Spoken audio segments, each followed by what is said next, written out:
Revival House Network.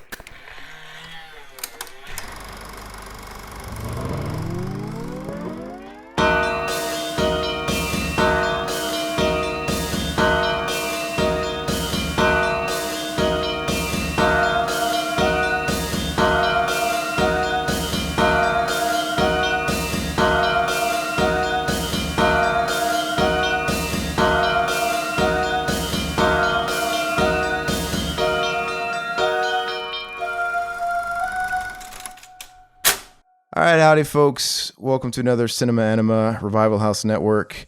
Got a guest in tow with Zack and I today. It's the GOAT.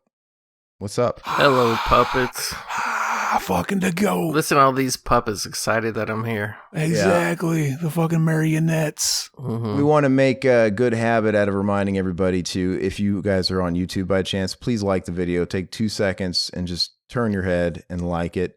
So it helps us out, man. Don't you guys want us to be helped out? And likewise, if you guys are on podcast free feeds, leave us 5-star ratings or whatever their system is over there.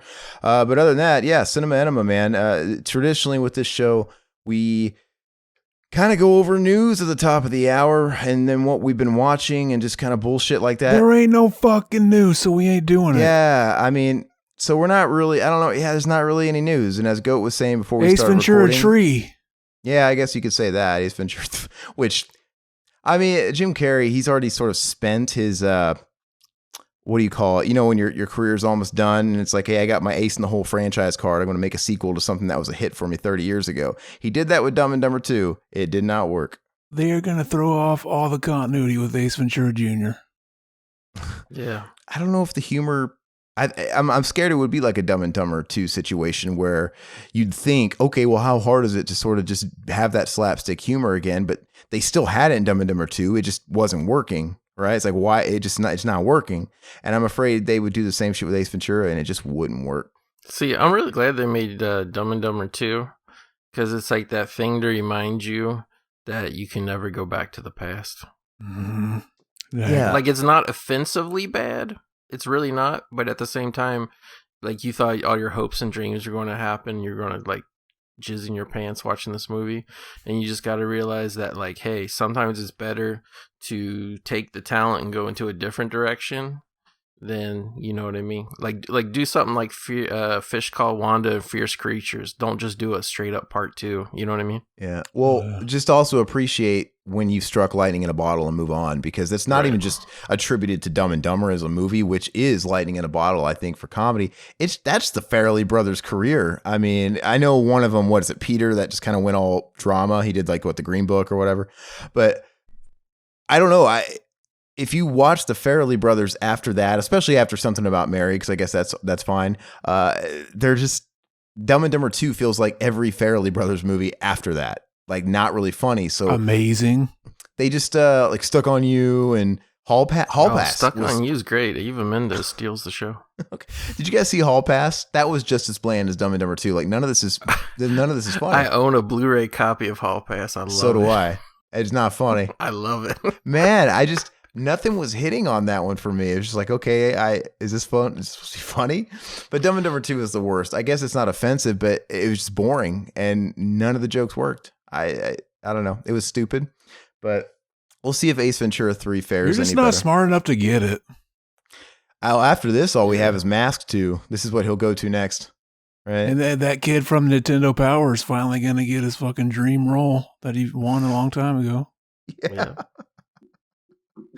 I don't know. In all seriousness, there should be a franchise, like a current franchise of Mask movies, considering it was a pretty interesting comic book, and everything's got to be a comic book movie. So they should like make a legit adaptation of The Mask, I think. We need the DC fucking dark and gritty Mask movie. Zack Snyder's The Mask, Justice's Gray version. I know my boy's ready to talk about his thoughts on Zack Snyder's fucking Justice League, because he watched that recently. Snyder's Circumcision. Exactly. Yeah, I'm one of the 5 people in the world. I did not mind the theatrical version of Justice League. It was like a movie that was good in parts, but you could tell it was severely fucked with. So I like the Snyder cut just because it's all the parts that I liked from the theater cut. Turns out they were actually Zack Snyder parts, and the parts I didn't like are pretty much been taken out. And then there's just a lot more story. And the only thing I don't like is I really don't like the aspect ratio, but whatever. Yeah, you want to just move right on to the what we've been watching section, or do you got any news? You got any news you know of? Go. Actually, not really. Oh yeah, you could fucking kick it off, baby. You're the guest. Yeah, I'm talking about the Snyder circumcision. So I enjoyed it. And the thing that I think is actually cool about it is because no movies after Justice League like really reference Justice League like that much. Like they make brief mention of things. Like if you're a fan, you can actually pick which version you like better, the theatrical cut or the Snyder cut, and it's all canon. You know what I mean? Like it don't fuck up anything that comes later. So I think it was a brilliant move. I think they should do the air cut for Suicide Squad now, even though I know they won't, because they've already come out and said we are in no way, shape, or form involved in toxic fandom. We just want to go after all them babies that Marvel's caters to now. Oh yeah, fucking. What'd you think of Snyder's take on the CGI mustache? Beginning of the movie. Well, it's pretty good because he didn't have to have it because all his footage never had it. So, but one thing I will say, there's like one shot like where everybody ridiculed for. There's multiple ones, but there's one particular shot where Henry Cavill is like scrunching up his mouth real weird. So everybody been posting. That was one of the photos people have been posting for like 4 years. Going, look at the CGI mustache. Look. Turns out that was really just his face. Zack Snyder shot that shot. So shut up, you fucking cocks. He's got just a fucking dumbass face all this whole time. Exactly. Dumb British face. Exactly. Fucking smack that stupid fucking non-CGI mustache off his fucking face. See, that's what we need. We need the CGI mustache Halloween costume. It's like, fucking DC's fucking licensing. It's just the CGI mustache. Just fucking, you put that on. It's basically not a mustache. It's like remember those old Groucho glasses? You put that on, but there's no mustache now. It's just your real face. It's like, you got that CG mustache fucking costume. Dank. I want to take his face off. But no, but like, the only bad thing about Justice League in general, both the Snyder Cut and the theatrical, is this is the downside.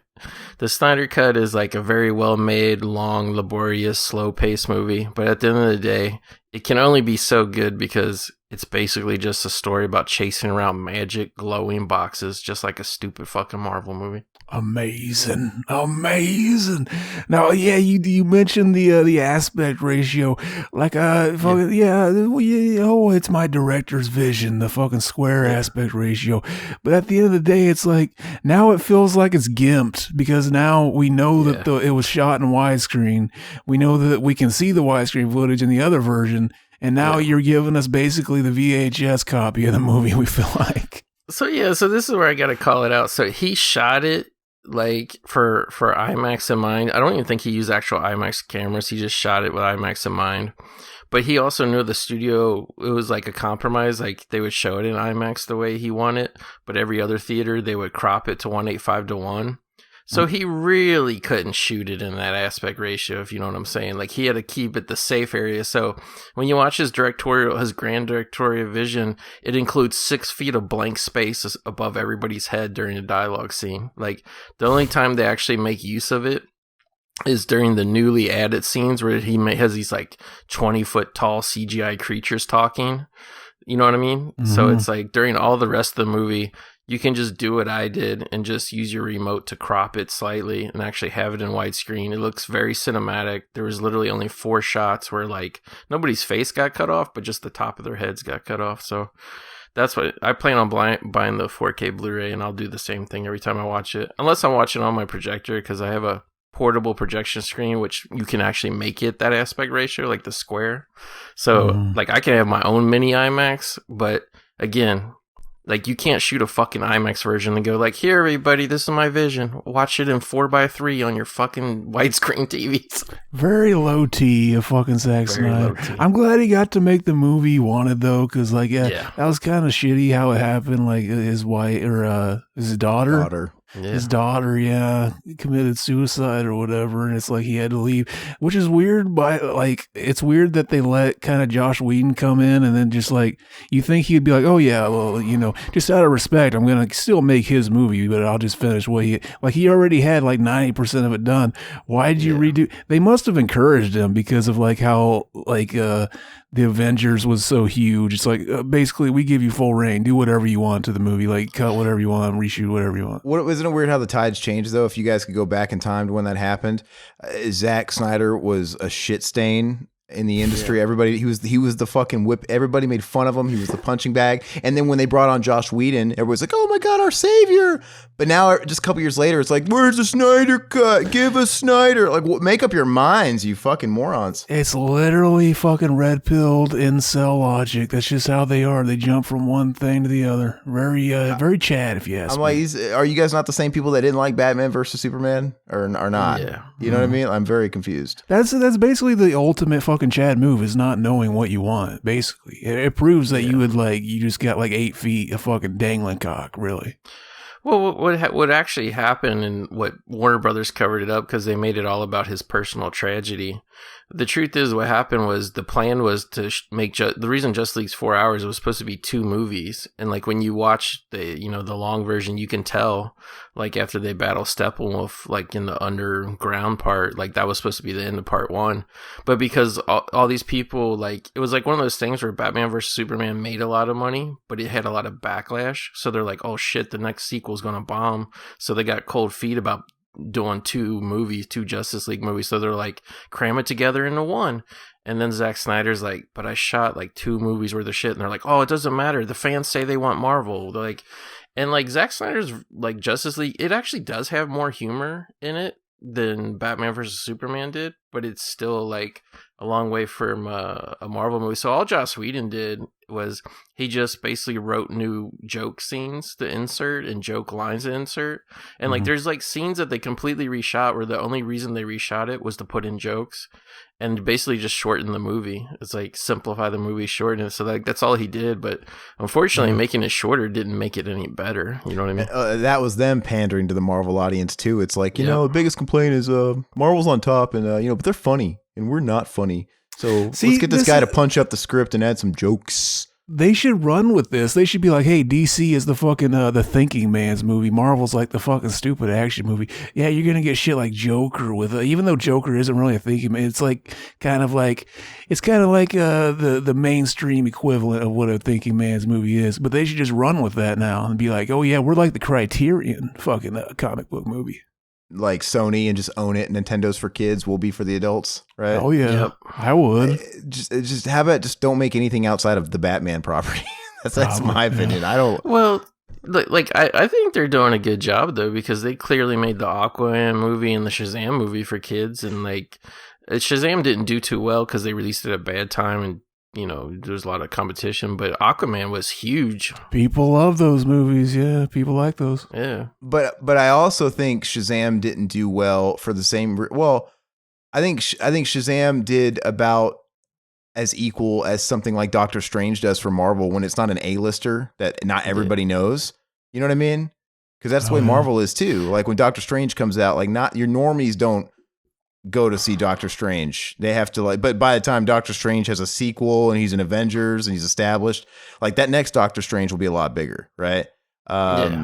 So I just think Shazam was kind of like that because he's not Superman and he's not Batman. Well, like put it this way, this is the scale of things. Literally, is Marvel makes they've had what was it like 1 or 2 $2 billion movies, but in general, if you look at the whole thing, Marvel makes their A-list movies are $1 billion grossers. Their B-list movies are $650 million grossers, roughly. DC, they're on this scale where their big ones are $700 to $900 million grossers, and then their B-list ones are like the $140 to $340 million grossers. So like they're clearly the minor leagues of superhero movies. But here's the thing: it's not a fucking competition. All it's about is making a profit every quarter so you can fucking pop your stockholders. That's all it's about, and that's what dumb fans, and I know I'm being dismissive of Marvel here too. I'm a Marvel fan. I've seen all the Marvel movies. I enjoy most of them, but it's like that thing of like I'm so fucking sick of PlayStation versus Xbox, and I'm so fucking sick of DC and Marvel. It's like, as long as like, Xbox can continue to sell half the amount of consoles that PlayStation does, it doesn't matter if Microsoft is getting what they want out of it at the end of the day. You know what I mean? Like same with DC and Marvel. Yeah, and I imagine it is the same, because that whole gamer fandom toxicity, tribalism is fucking disgusting. It's annoying, and I'm sure it's the same. I've never been a huge DC guy outside of Batman, which is kind of that's a very normie statement of me, because I'd say that's like very normie. But I was always a Marvel kid, and I still am, and I don't know. See, I'm weird in that I really was never into DC at all as a kid. I was like more into Marvel, and I still, in general, my favorite like comic book characters are almost all Marvel. But at the same time, like I say, I like them equally. Like I just see them as different. But like, yeah, it's like I get more adult satisfaction out of DC movies, but I feel like the Marvel movies are more comic book like, if that makes sense. Mm-hmm. Yeah, it just seems like the characters that Marvel came up with, like they were doing serious acid and snorting coke. When you think about Marvel comics back in the day versus DC and the characters they were coming up with, they were just more off the wall and just more creative. I mean, for me, I'm just a Spider-Man fan. I'm an X-Men fan. I mean, you can't. Spider-Man has the best rogues gallery, and X-Men is a very close second. I mean, I'll go to bed happy with just that. And honestly, everything else can just. I like most Marvel, but I'm good with that. But I don't know. We were having this argument was it on a live chat or whatever? Todd was giving shit about. Like, I think he just likes to bust balls for the people watching, because he likes to get some shit going in front of a live audience. But it was very Chad. Yeah. He was going off about like, how shitty all the Marvel movies are, and you're just and he was attacking me, and I'm like, and I was admitting, I'm like, dude, fucking, there's Marvel exhaust, and it's real. Like, I'm tired of Marvel movies. I mean, yeah, me too. Yeah, it's like he's calling, he was attacking me as a fanboy just to get a rise out of me. Trying to get you fucking triggered. It was, but team effort. But the thing is, is like, look, you're missing the point here. I'm with you and against you, because there's an oversaturation going on. But Todd was making these very broad statements like, oh, they're all the fucking worst, all the same, and blah, blah, blah. I'm like, this is coming from Todd, who's never seen any of them, mind you, right? He's just making this assumption, which to a degree, I'm like, to a degree, you're right. But if you're trying to tell me, I was trying to tell him, like, look, while they are pumping these things out like factory style, like cookie cutter, like the cum, there's a few that really do stand on their own, right? Most of them are pretty A, B, and C. Like, okay, it's the same fucking shit, same setup. But, and I was trying to tell, he's like, oh, they're all the fucking same. Like, yeah, you haven't seen them, man. And if you ask me, I'm like, no, Doctor Strange, I think, does a pretty good job of standing on its own. Like, that's a pretty unique movie. I'd say the first Guardians of the Galaxy is a pretty on its own pedestal movie. There's a few. Doctor Strangelove is actually fucking Kubrick, one of his comedy. Like, we're talking about Kubrick in this movie, yeah. Okay, exactly. Yeah, gotcha. And I'm tired. Dude, I haven't even seen. I think I finally. I can't remember the last time I saw a Marvel movie in the theaters, and I'm probably not going to be. I'm not in it. I haven't watched any of these stupid Marvel shows on Disney Plus. I'm totally out of it, but. I'll probably see Doctor Strange 2 when it comes out, because, the arc and the story interests me. I like Doctor Strange. I'll see the next Spider-Man because I always love Spider-Man, but like, I'm not going to see Black Panther 2 because I didn't really care for Black Panther 1. You know what I mean? Like, did you like WandaVision Go? I haven't watched it yet. I'm behind. That's dropped in. Yeah, I've been busy with other stuff. I've heard enough about it to make me somewhat interested. Interesting. But they could use to take a break. I wouldn't mind. Like, just give me fucking Spider-Man movies, man. Give me Spider-Man, reboot X-Men. I miss back in the day. Imagine if every time they put out a new movie with a Spider-Man, we'd be so fucking tired of that within 2 years. Not me. Not every year, though. You're missing the point. I don't need something every 3 months. Like, I miss when we just had Batman in the film like space, and then when Spider-Man came out, that was a big deal. Even though I didn't like the Tobey Maguire Spider-Man movies really, but I just, now there's just too much. I mean, on paper, it's like the shared universe thing is super cool because I don't know, you never believe something like that could happen, but you can have too much of a good thing, and I'm just, it's done. Like, I just give me Spider-Man or X-Men, and Fantastic Four could be cool, but unless they gay it up. Apparently not. It's never been cool anytime. They've done it like 8 times now. Well, if they know, well, in my opinion, they've never really nailed Spider-Man. Yeah, I'll agree on that. But yet I'll still always give them a shot. They still need to make that fucking Spider-Man movie where he's swinging around by his dick. That's when they nail Spider-Man. They've never nailed. Exactly. They've never nailed Peter Parker. They've never nailed any of it. But there's something to like about all of them. But they've never nailed it. Like even those Andrew Garfield movies. That first one put me to sleep. No, I'm not going to comment about that one. But that second Andrew Garfield movie. That's my favorite. The first one. The second Andrew the Amazing Spider-Man 2. That one was fucking stupid for all the obvious reasons, but I'm like, the thing I could say about that one is the action's cool in it. The action sequences are really cool. The fights are cool. The thing I liked the most about the Andrew Garfield one was that Uncle Ben ended up dying over a fucking little thing of chocolate milk. That was donk. Genius. So dumb. But anyway, I think even though I don't think they've nailed it yet, I would say the newer Spider-Mans are better than the previous 2 franchises. Ooh. So, well, you don't agree? I'm sorry. No, I was just that's brutal. No, I don't like Tom Holland. I don't like the fact that Spider-Man's such a moron now. He can't even make his own suit, and everybody just agrees with it and goes along with it. Like to me, the new ones, which I don't consider them the Marvel ones, even though everybody thinks they are, they're still made by Sony. Like to me, they were just like, we're going to make it the most 4-quadrant, dumbass friendly franchise ever now. And that's pretty much what they've done. I think like they haven't nailed it. I don't know. And I think maybe the place to land is somewhere between the tone of these ones and the Maguire ones.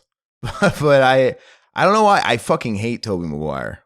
I don't like him. I don't know. One of these days, you don't fucking chill with Toby? He owes me money. No, I hate him. Fucking Toby, man. That's Toby. No. I like Toby outside of Spider-Man movies, I got to be honest. I've enjoyed him in other things. But yeah. Do we want to... Oh, go ahead. No, I was just going to say, I hated him until Tom Holland showed up, and then I had somewhat of appreciation for Tobey Maguire. Dog. Yeah. Toby's the Chad. Yeah, I don't know. I guess I was okay with Tom Holland being kind of dopey because he's like, it's the first time we've had a kid as Spider-Man. Like, I wonder how he would age into this role if they'd kept him going. Like, I don't fucking know. See, I think they kind of ruined that already because everybody was saying that. Now he's 24 years old. And he still looks 15. He's going to be one of those guys that looks like a kid. Yeah. Playing the big high school senior. I don't know. It doesn't work for me anymore. Yeah, it might not go off too well, but it is what it is. And I am interested when they reboot X-Men, and what they're going to do to it and how it'll come off, because I kind of not against the idea of these different studios having the different properties. It really gives them their own flavor. And for every shitty, terrible X-Men movie Fox put out, there was like a good one. Like they were the most inconsistent franchise ever. But X2, what Days of Future Past, Logan, am I missing one? Those are like the really good ones. And then there's a couple that are good, and then there's a few that are just, how did these get made? Like they're just terrible. But you know what I think is insanely overrated is Deadpool. I didn't like it. I didn't even see I didn't see the second one. I saw the first one. I'm like, this isn't that funny. Doesn't work for me. That there's no action virtually. No. Toxic Avenger is still the fucking Omega R-rated superhero. But at least it's R rating, and it being a hit and bankability on that R rating fucking spread it. It let people know, like it gave us an R rated Logan, and it's like, dude, just fucking run with that. Like give me an X-Men franchise that's not afraid to be adult. Right? Did you ever watch the Boys? I haven't seen it. Go. No, I never had Amazon Prime. That is right up your alley, baby. Check it out. I think it will be. I keep seeing the trailers on YouTube, and but yeah, what I was gonna say with what Aaron was saying about Fox going R-rated and stuff, and realizing, hey, we can make movies for adults. That's the worst thing about them getting acquired about Disney when they did, is they just figured that out. You know what I mean? You know what? Didn't Disney say now that they've acquired like Deadpool and all that shit, and Deadpool's continuing with Ryan Reynolds, aren't they keeping that R-rated? That's their promise, but there's no movement on the making of that film, so it's like, do you believe it? I really don't. Did you guys hear that basically Disney's like, oh yeah, we got to keep our kid-friendly branding, so like now they're going to have like another streaming service for all the rated R type like stuff they own. Like that just sounds like a bad idea. It's not just going to be blocked behind like parental locks on the same service. It's going to be a separate service, like Disney Adult. Yeah, apparently they're making a whole new one. Yeah, it's going to be separate. That because Aaron, like they've done with what you're saying, like they've made a separate like chunk of Disney Plus, but that's overseas. In America, they're obsessed with. I guess because we're like one of the nations that has like the fastest internet and all that, and we're like one of the nations that's the most. We're dumb fools. We're willing to buy 1,000 different streaming services. Like like they're gonna fuck us harder than they fuck the rest of the world and try to get us pay extra. Isn't it fucking stupid too? Because like the one of the big things they have on there is The Simpsons, which aren't really kid friendly. Like you're already like, right? I don't get it. Well, they've already removed like the Michael Jackson episodes and shit like that. So yeah. I mean, if that's really what they're gonna do, well, then I'll ditch Disney Plus and just get the other one because I've exhausted all the fucking. I've exhausted the nostalgic well of '90s Disney movies. I'm good. There's nothing else on Disney for me anyway. So give me the Fox properties. So you want to watch Brink again?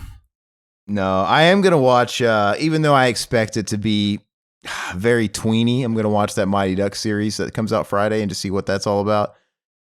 It probably won't resonate with me today, but we'll see. I'll give it a shot. I'm always up for a little Bombay action. Hey, Zach, so Goats basically talked about what he saw, which was a 4-hour-long marathon of Snyder Cut. Yep. What have you watched lately? Do you want to go over a couple of heavies, and I'll go over just a couple of heavies? Yeah, if you think of anything else worth mentioning, let us know. I watched The Company of Wolves from '84. I had that on a Monster Vision, Joe Bob. I watched it, and I liked it, baby. It's the artsiest werewolf movie I've ever seen. I was you don't even know how bad I was waiting for months and months to see that movie. Because Fangoria put out the pictures of the wolf snout coming out the guy's mouth. It's got some great fucking werewolf transformation effects, very reminiscent of American Werewolf in London. Yeah, and if I'm not mistaken, that was from our boy Neil Jordan. Did you, when you watched it, were you just like, this is fucking stupid? It's not all as fun and games. There's only 2 transformation scenes. Well, yeah, when you watch it as an adult, like as a kid, I would have hated it. Yeah. Well, that's the weird thing is, like, as a kid, I was fine with it because as a kid, especially back then, you would sit there for an hour in the cinema waiting for something to happen in a movie. Now I'm like, damn, I can't believe how slow paced this is. Like it don't really bother me, but it's just like I'm shocked that Yeah. I didn't notice that as a kid at all. I gave it a 7. I enjoyed it. I'll definitely watch it again. I'd buy a Blu-ray of it and stuff. Fucking and Joe Bob is always fun to watch. Oh, and I watched Death Game from '77. You know what I thought of this one? I wrote a review. I said this movie would be better if they remade it with DeReeves. Yeah. I listened to your episode of Exploited Cinema. It was pretty funny. That awkward with Lush, and it was a good episode. I haven't heard it yet. Everybody go listen to that. That's the original lineup of BTM back in action. Very Chad. Plus Zack. Well, you weren't on the first episode, bitch. You don't get considered. Okay, so I wasn't on the first episode because I fucking had diarrhea or something. I was supposed to be, and then I was the second. So I was in the second episode or whatever. I'm still part of the original. You don't get that branding because you weren't on the first episode, pussy. Yeah, you're not OG. That's fucking bullshit. But I literally recorded the next day. Did you show up and did you watch the movie? What would you have recorded? No, I wasn't even invited. That's what I'm saying. Like to do the Exploited Cinema. Diarrhea. I guess maybe they were sticking true to the original story. Like, okay, let's relive that as well. No, that's okay. I like to think I wasn't invited because. No, I meant you did. I meant you probably didn't watch the movie back when they did the first. The fucking what was it called? The fucking. That first episode. Yeah, I mean they wanted to do what we were doing at first anyway, whereas we have like a separate segment or whatever. Oh, okay. And we really didn't know what we were doing. In case you, so you would have been on the first episode doing the music segment. Yeah, or whatever that was on the first few. Yeah, I mean, it took a while to find a footing on what was going on and what people were doing. But anyway, the episode was good. And it is funny. It's like he keeps saying, yeah, the original BTM, we asked Zack on here. I'm like, even Zack replaced me. Zack's fucking like Mark fucking 5. What the fuck? Very Chad. Anyway, I wouldn't have enjoyed it anyway, because like if I would have got blindsided with like Lush and stuff, I'd be like, yeah, I'm not doing this. Very low T. Yeah, you can call it low T if you want. Cannot play by the fucking. You just can't fucking gel with these people. Yeah, exactly. Think of the fans. No. I just been like, yeah, I got to duck out on this. There's too much. There's a lot going on in here. It's all good. But no, it was a good episode though. I'll listen to it as a fan. It's an amazing episode. Oh, I already mentioned it, but I watched Tom and Jerry. Fucking 1 star. 1 out of 6. I'm watching that shit. I was getting ready to watch that before it went off in a couple of days. Yeah, it's like I grew up with Tom and Jerry, but this feels like an unused Mary-Kate and Ashley script that was transformed into the Tom and Jerry movie with a single rewrite by the director's brother or something. Like basically somebody that didn't get paid. Like if he did get paid, I hope they can get that money back. Is basically what I was thinking. I'm happy trusting the reviews, man. If you go on like Letterboxd or whatever, it's just when there's that many overwhelmingly terrible reviews, just like 1 star, 2 star, and it's nothing but that. Like, yeah, I'll trust you guys.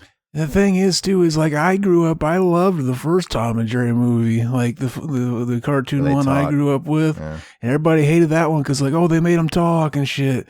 And I was always like, fucking, of course you make them talk. Like, it's a movie. They got to carry the whole movie. This is what happens if you make a Tom and Jerry movie and they don't talk. It's fucking about some girl getting a job at a hotel, and Tom and Jerry are just kind of there sometimes.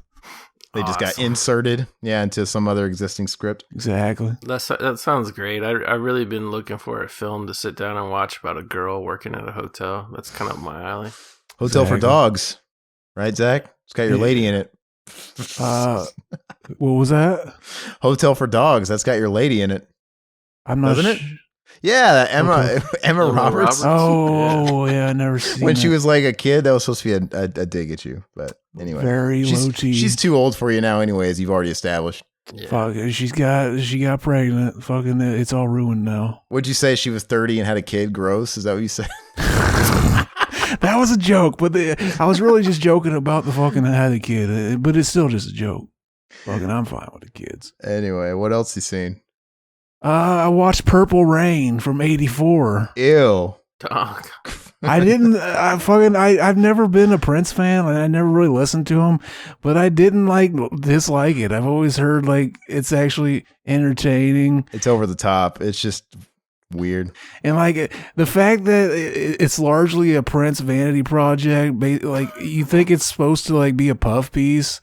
But he's going around slapping women, treating his friends like he's treating fucking awesome. His friends and bandmates like shit, and he just looks like a complete dickhead. It's just pretty amazing that this exists. I gave it a 7. I enjoyed it. Wait till you see the sequel. He's the king of the eye fuck too. Just he's like whenever he looks at the camera, like what is that? What's that one scene where he pulls up on the motorcycle and just like hop on? And he's eye fucking the camera, eye fucking the camera, eye fucking the camera. Yeah, he made me want to bathe in the waters of Lake Minnetonka, basically. I was reading a piece on his memoirs or biography that was released after he died. I guess he had been working on it.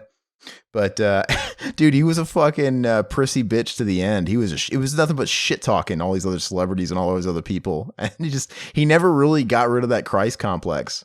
So, and I actually reading those excerpts, it actually made me want to pick up the book. I'm like, this seems like it'd be a fun read. We're going to be seeing music and hearing music from him for years to come because he's got like a vault full of fucking unused videos that were made for songs we never heard because they were never released because they're in the vault too. So there's a lot of Prince to come, as we learned in the fucking Evening with Kevin Smith documentary, which is very Chad. Great documentary. By the way, Prince was a fucking cuck. He did this bullshit years ago when nobody cared about him anymore, and he always tried to maintain like he was still this fucking high whatever artist. He did this bullshit with Verizon on their VCast phone where he released his album over cell phones, and I did a comedy skit about it where I impersonated him. Didn't use any clips from his music, nothing like that. It just was a comedy skit where I did a vocal impersonation. The fucker had it removed from YouTube. He was like one of the first ones to have everything pulled off of YouTube that had to do with him, just because he didn't like me making it. The name of the skit was Prince's Dial a Song. But, he went after our boys' fucking DVD movie reviews channel. It was even before that. That's when we were Get Some Comedy, me and Phil Dees. But yeah, so fuck Prince. Fucking Prince. What a beta. It's like when you do shit that beta, I don't care if you're alive or dead. I'm still going to call you a low T beta cock. Exactly. I wish I still knew this one guy. I'd get him on the phone. This guy I used to work with years ago. I was like 16. He was a much older guy that worked at this restaurant I was working at. He was a waiter, and he quit. He literally quit his job like abruptly because he was a local artist. He was a rapper. He was a white rapper, and he got signed. He got signed by fucking P. Diddy's label. And he just up and left. And he's one of those cases where you get signed, you make an album, and it never sees the light of day, and then you get dropped. Right? Yeah.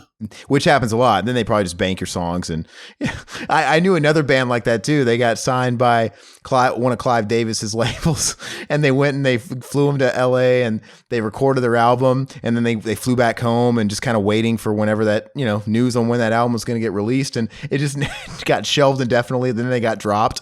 And then literally it was like 5 or 6 years later, one of the guys in the band who worked at the local guitar shop in town, he heard his song on the radio from another artist singing it because he didn't know the rights. They do that shit, man. They do that shit. That's just scummy as fuck. Burn it down. They do that. They bank these. It's just like how Hollywood will bank scripts. They'll bank songs. But anyway, this guy, this rapper, he got signed. He flew out to New York, Diddy's label and all that shit. And yeah, whatever. He said the highlight of his fucking almost career that never was is he got invited to one of Prince's famous parties. Because and he was at it. He's like, and I wish I had his number and I knew him today still, because I'd be like, hey man, because I never got any real details about it. Like I was like, what was that like? Prince's party, because he's just fucking so weird. Very Chad. But anyway, he's a Jehovah's Witness, Not anymore. You know what? He's worm food now. Yeah. You know what I never got about Jehovah's Witness? They think like there's only so many people are allowed into heaven, but they go around recruiting people. Why? You're fucking making your shot at getting there even less. It could be full by the time you get there. Yeah, it is kind of self-defeating, right? Because they kind of go off this weird point system. It's almost like they're selling timeshares, and it's it's like the more sales they make, the more commission they take home. The more people you save and convert to your religion, the better your chances of getting into your heaven. It is really weird. Yeah, it's Swiss cheese hold logic. All right. Did you have anything else, Zach, you want to talk about movies you watched? I do, but you can go for one if you want. Well, I know it's hard for me to keep track. I think I've brought up a few things over the course of a few live streams, so I'm not going to really go into any of these. I mean, I saw The Wind Rises, Miyazaki. Anything for Jackson. That's one of those movies that's on Shudder. I literally looked up a list of top movies on Shudder. You look at those lists, and because I've watched a lot of the Shudder movies, and they've been consistently good. So I'm like, okay, well, what's out there now? And this was like number one on a couple of lists, and I watched it. I'm like, yeah, it was just all right. It wasn't that good. I think I mentioned you, Zach. I watched The Peanut Butter Falcon. I love that. I watched Coming to America, the sequel. Not very good. It's like a 5 out of 10. It's what you'd expect from a sequel 30 years after an original. You're the only one I've heard say not very good, by the way. It's not bad. It's not good. It's literally like a 5 out of 10. It's just What was the Shudder one you said you watched? Anything for Jackson? I've never seen that one. Yeah, it was just coming up as like number one movie, like Shudder originals on all these lists. I'm like, all right, I'll start with that one. And it's a possession movie. It's kind of got a different take on the possession movie, but it's not bad. It's like a 6. It's fine to watch, but I'll never watch it again. I watched Shivers finally, and that was just okay. It was all right. Fucking Cronenberg's first movie. You didn't think he hit it out of the park with his first movie? No, I didn't say I was dogging him for it. It was just all right. Bad Lieutenant. I finally got around to watching that, the Harvey Keitel original. That was 6 out of 10. That was all right. Let's see. You saw the cut version too. Yeah, and I was talking to Zach about that. I didn't see the uncut version, so I don't know if that would have helped. You didn't get to see Harvey's dick? No, I know that's exactly the scene I was telling Zach I heard was omitted, where he was like that scene isn't in the movie. That's like the scene that's on the fucking like the poster of the movie. Why would they cut that out? I know, when he's on heroin and crying and his dick is out. That's the most memorable scene from the movie. His dick really is out though. Oh yeah, full frontal. That's funny. Yeah, he's doing a weird ass cry. Woo-hoo. The cry is still there, right? He does that cry. I think when he's in the church, he does that weird ass cry. Unless when he cusses out Jesus. Yeah. Where the fuck was you? Harvey Keitel was supposed to be in the movie we're doing tonight. He was going to be that fucking character that we'll talk about, the guy that unloads all that shit in front of the pool table at the end of the movie. I definitely rewatched a couple of things. I remember I talked to Zach about one of the things I rewatched Predator 2 again. I always hope it's going to be better, and it's never not better. It's never. I always want to like it more, and I don't. It's all right. It's just they should have kept Arnold in that franchise, and he could have been the equivalent to Ripley, like synonymous with the Predator franchise. And I don't know what they were thinking. I don't know what happened there. You sure you didn't talk about these on the last? No, I think I brought up a couple of things on a live once or whatever. That's why I was just kind of skimming through it, because I'm kind of going through my letterbox. But I will bring up, I was telling you.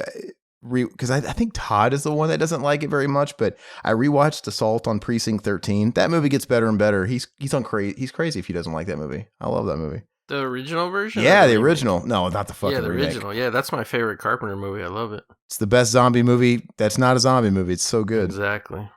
Very good. As far as new shit. Fuck.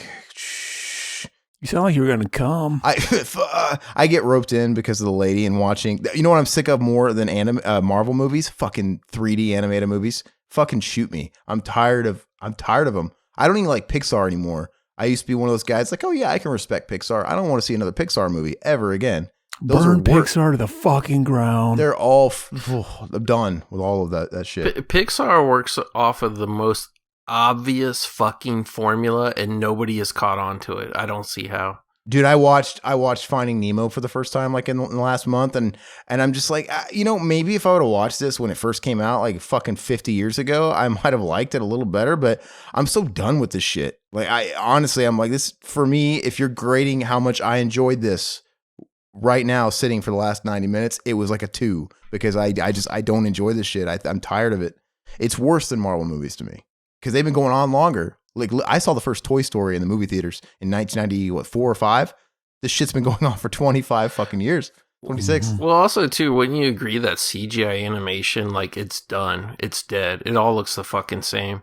Like, it used to be Pixar was the only company that had decent looking ones. But now, like, it doesn't matter if you're watching DreamWorks, Pixar, regular Disney animation. Like, it all looks the fucking same. Everybody with their plastic doll face and their bobbleheads and shit. It's all the fucking same no matter what movie you're watching. Don't even get me started on the stuff that's not Pixar, because that used to be the B League shit. Now it's really the B League shit because I don't even like Pixar anymore. I sat through The Croods. I wanted to eat lead. It was bad. I heard a lot of people don't like that. I don't know much about it. And they made a sequel though. You know why? Because kids don't give a fuck and they got shitty taste. They just keep pumping them out. To be a kid again. I guess. I watched that Unhinged movie, that Russell Crowe. I watched an anime movie. I can piggyback off yours. Oh, go ahead. Go ahead, since you already mentioned it. Oh, I was just saying I watched that Unhinged Russell Crowe movie, and I can't dog it too much because it played out about exactly how I thought it was going to be. It was a 6 out of 10. It was so... I have my review right here. I said, man, this was super fucking dumb, but also kind of enjoyable. For some reason, I laughed out loud every time crazy obese Russell Crowe punched somebody in the face. Oddly satisfying. Other than that, it's kind of like a poor man's falling down. But yeah, he's like fucking fat as shit. He just stopped giving a damn, didn't he? He's really big. Is he wearing like a padded belly? Because that's kind of what it looked like to me. I know he is kind of on the heavier side. He might have gained it for the role. Hey, he's been fat for a while. No, you can see it in his face, dude. He's a fat guy. It doesn't hurt the role because he's just supposed to be just this fucking fed up everyman, right?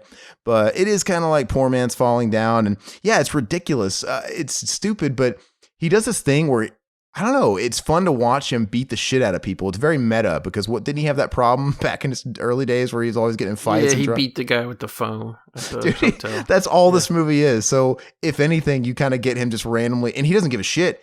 I think he might have punched a kid in the movie. He punches women. It's just like, and I want to say they throw in that classic like Indiana Jones fucking thwack sound. Like it's just so over the top, but. Hell yeah. I watched, go ahead. What was the animated movie you watched? I watched Fantastic Mr. Fox, and I watched that on Disney Plus. It got some love from me. I don't own Disney Plus, but I use my sister's account, and it's like, it's a Wes Anderson movie. He made these 2 movies that are like animated, and I gotta say, I'm starting to really like the Wes Anderson. Yeah, he's starting to like I like how like just the way he composes all the shots, kind of Stanley Kubrick-esque to me. Like it's always like everything's like centered right in the middle, and then like fucking it's hard to I don't know. The humor is kind of like I like the dry humor. I'm enjoying it, babe. Yeah, that's the only movie his I haven't seen, but I want to see it. I love stop motion animation the best. I've never really been able to get into his humor, but yet it's because there's something wrong with you. He always has like such a great ensemble cast, and these people that he keeps working with, they're all great. But I don't know. I wanted to love Life Aquatic, right? Because see, that's the one I saw that I would rate the lowest, but I didn't see Rushmore. I didn't see, which is like I actually haven't seen that one.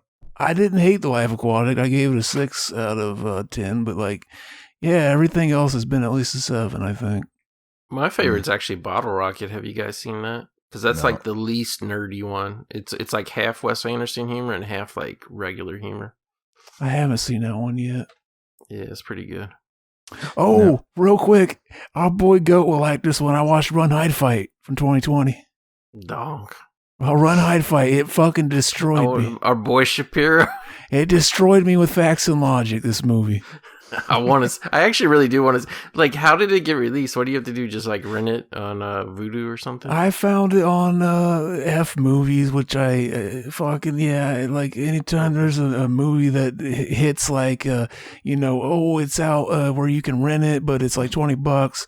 It always gets put up there, and I did it, and I watched it because it's like, this sounds like this cannot fucking go wrong. It's a movie basically Die Hard in a school about a school shooting and some girl who's like hunting with her dad a lot. Her dad played by Thomas Jane, and like fucking like, oh yeah, she's basically, it's that whole fucking fantasy you think of when you're a stupid kid in school. Like, oh yeah, if there was a school shooting, I would totally save the day. I'd run in, I'd fucking save everybody's life. I'd be karate fucking chopping all the people. But then you realize like that's fucking stupid. I'm a kid and that wouldn't happen. But this time it was adults who thought about it, and they never once thought that was stupid. They were like, this is a good idea. We're going to do it. And I gave the movie 1 star out of 5. And my review says Trump had nothing to do with this. And that's a quote from the movie, because like basically the fucking the main school shooter guy, like the guy behind it all, he's like doing his best Joker impression. They're like putting in all these stupid lines referring to like shit going on. Like there's a part where, first of all, they drive a van through the fucking school, like just like bam, make all this noise, start shooting people, shoot like 3 people. But then for the next like 45 minutes, the rest of the school has no idea that there's a school shooting going on, even though they tell them like, oh yeah, everybody take out your phones, start live streaming this. I want everybody to know what's going on. Fucking yeah. If he keeps throwing out these one-liners like Trump had nothing to do with this. Fucking tell the news media Trump had nothing to do with this. Fucking everybody pick up some of these lunchroom tables, put them up against the hole I just made in the building, driving through it. It's not that hard to build a wall. See, fucking, he's just laying out these stupid fucking like weird thing. There's a part where like it shows CNN, they're reporting on the stuff, but they're basically, they're just showing like the live footage because they're streaming it live, and then it like, instead of, it's the CNN logo, but it says Fake News Network, FNN.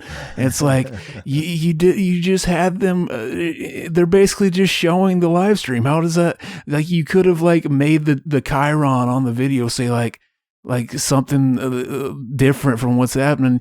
It's really funny though, because like, yeah, as I said, they break in through the front door basically and like tell everybody, yeah, go ahead and, you know, text your parents, let them know that the school is being shot up. But then like the cops don't come till like fucking way later. They end up calling the school shooters, call the fucking, the people in the office to let them know that we're currently shooting up the school.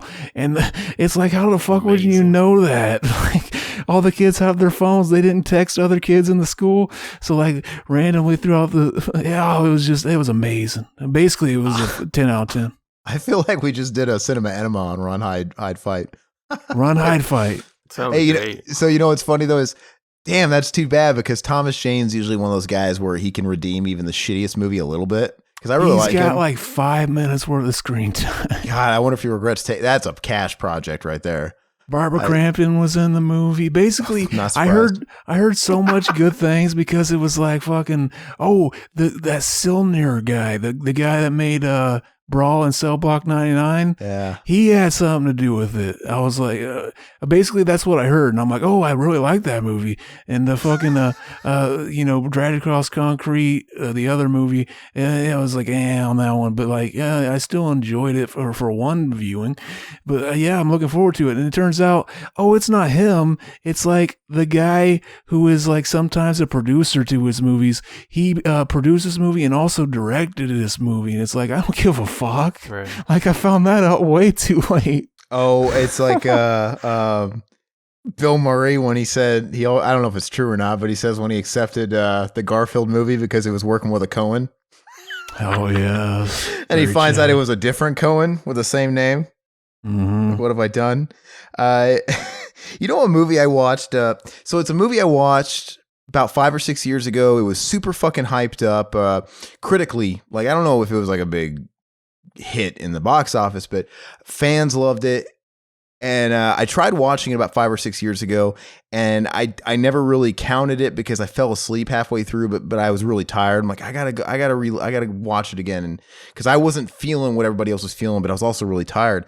So I rewatched Dredd this past week, and I'm like, you know what? I don't get it. I didn't like it. It's like a 5 out of 10. I wanted to like it though. Our boy the GOAT, I think he's in the same boat, aren't you? I wanted to like it. Goat might have had to fucking pause and go do something real quick, but if I remember right, yeah, he's in the same. Sorry, boat. I was muted, but Yes. I got like a weird phone call from Newfane, Vermont, and it was like somebody chewing in the background. He said, "This is some boat," and it just cut off. So I was like, what's going on? But yes. yeah, Dredd is like okay, cool. Like, why'd you all get hard about it? Like, oh, it's like the real Judge Dredd like version of the comic book, whatever. Oh yeah, but it's the version that like doesn't have any of the shit from the comic book in it. It just has a guy in a helmet, and that's good enough for everybody else. And when I look at when the movie came out, 2012, and I'm like, okay, this was America's answer to The Raid at the time, I guess. Because The Raid was all the fucking rage, like in the underground, you know, that whole scene. And I'm like, is this not like very similar to The Raid? He's just scaling this apartment complex or whatever. Well, they claim that was just all a complete coincidence, which let's say it is. Let's just say it is, which it probably is in all actuality. You can't release an inferior version of a movie 2 months after the better version just came out. You know what I mean? Oh yeah. And I wouldn't have even let that be a detractor if the movie was good. But I don't know what it was that wasn't clicking with it to me. I'm like, it was giving me Raid vibes, and I'm like, okay, but that's fine if the action was there, but I don't know what it was, because I guess there was action and there was blood and stuff like that. And I guess Carl Urban, he gave me Dredd vibes, but I can't really put my finger on what it is that wasn't working with it. I don't know. I really didn't like the whole washed out look of it, which I think was. It looks like it's shot on like web cameras or something. Yeah, I didn't like the way it looked at all. And I want to say that was a big product of like a decade ago. I think a lot of movies were doing that, but go ahead. Well, I was going to say, like, I have the 3D version. It's like the only, like, I own like 100 3D movies, and it's like really the only one I don't like to watch, because there's something weird about the 3D. It's like, I don't know if it's not done correctly, or I just think it was shot on the cheapest camera possible, because like it's just ugly to look at on your eyes. Like everything's like over sharpened and like cheap and ugly looking. Yeah, and don't get me wrong, I don't like the Stallone one either, as much as I'm a huge fucking diehard Stallone fan. But at least the Stallone movie's nice to look at. I think the set pieces are really cool, the costumes are really cool, and it doesn't look washed out. It looks like a product of the day. It at least looks really. I mean, it's got Rob Schneider, that fucking kills it. But you know, you can't win them all. Oh, Rob Schneider's hilarious. Yeah, he was great in Knockoff. Yeah, we've established this. I watched that. What? You guys want to hear this fucker breathe heavy? see if it comes up. Let's see. That was actually a line from an episode of BTM back when Corey G was on. Oh, Rob Schneider is hilarious.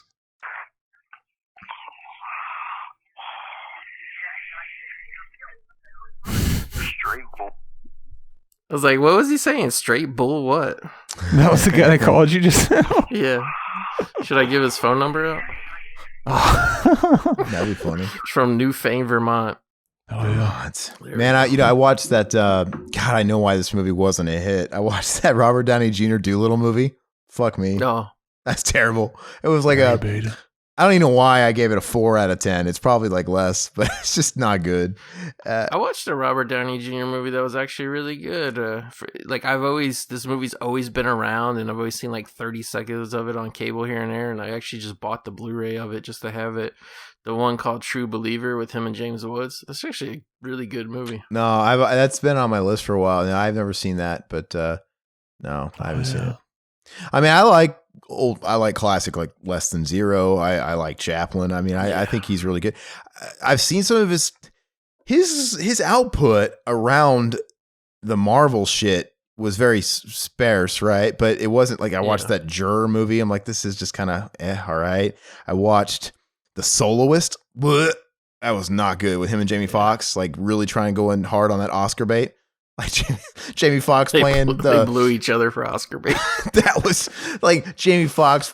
I mean, he's not even playing a guy that's stupid, or is he blind too? He's also playing this homeless guy. That's just like, he's come on, retarded guy. It's like, all right, guy, you're black, you're homeless, you're a musical prodigy, you're retarded. You can't leave some pussy for the rest of us, man. You can't have all the Oscar bait. It was too much. Oh, I rewatched The Exorcist.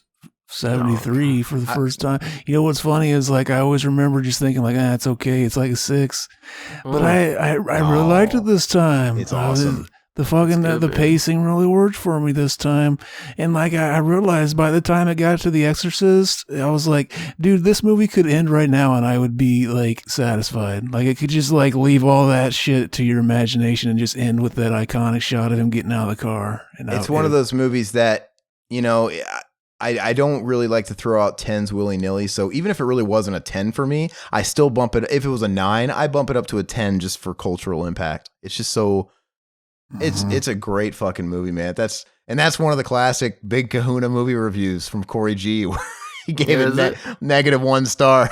Like he gave every dude. Wow. I don't know. I just know he had nothing but that troll review site, and he would have all these classics like The Exorcist or whatever, and they would always have like half a star or 0. That was one he tried to put on the BTM website, wasn't it? Yeah, I put a stop to that. He started putting up he started copy and pasting Big Kahuna reviews onto the website, and they were just trolling. Man, come on, man, this is fucking dumb. It's like, but you remember the review? Just like fucking, it doesn't even happen to the last couple of minutes in the movie. The Exorcist. Fucking false advertising. I don't know. I watched Birds of Prey, which, I didn't hate that. That was a 6 out of 10. It was fun. I like it. Yeah, fucking Margot Robbie and fucking my girl in there. Very Chad. What? Fucking Rosie Perez? That your girl? No, hell yeah. Who's your girl? Juicy Smollett? Fucking Mary Elizabeth Winstead. Yeah. And yeah, she's awesome. I listened to your commentary, and our boy Corey G said, like, what was it he said about her? Yeah, he said she was like super ugly, and I was like, what? Because I always heard everybody say how hot they thought she was. Yeah, I was like, what the fuck? Well, they can't all be Ashley Gold, baby. I think she's really attractive in that girl next door normal kind of way. Like you could see her existing in your hometown. You know what I mean? And that's I wish. Yeah, that's not a dig. That's a good thing. But yeah, no, it was fun. And I just got a couple more. It's always a pleasure introducing the lady into movies that she's never seen. She never fucking saw Speed. And I'm like, you've never seen Speed. She literally passed by and like, what's this? Because Keanu Reeves is like on the spectrum now because of like John Wick and all this stuff. But definitely. I guess it's in the eyes if you look closely. No, and she's like, what's this movie? We should watch this. I'm like, did you just say what's this? First of all, it says Speed on the fucking cover right there, but you never seen Speed. You never watched Speed. It basically, you don't even have to take Speed. This movie is just like injecting Speed right into your veins. There really is no better movie that I don't even know what you call that kind of movie where it's just you're constantly gripping the fucking arm of your chair on that one because it never lets up. There's always something fucking raising the stakes and you don't really have a moment to breathe. And I'm like, man, as far as a suspenseful movie, you don't really get much better than Speed.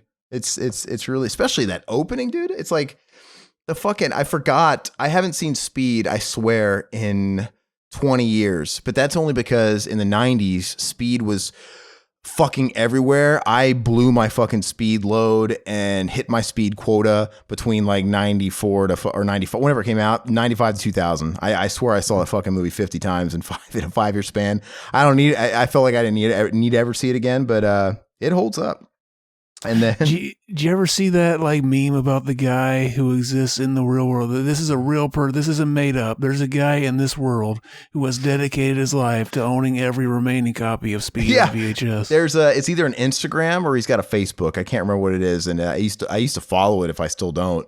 And he just posts pictures of his collection of his new finds. And he just got this literally a fucking castle, sandcastle built out of fucking Speed VHS copies. It's pretty funny. Amazing. Isn't the Jerry Maguire video store like a spoof of that guy?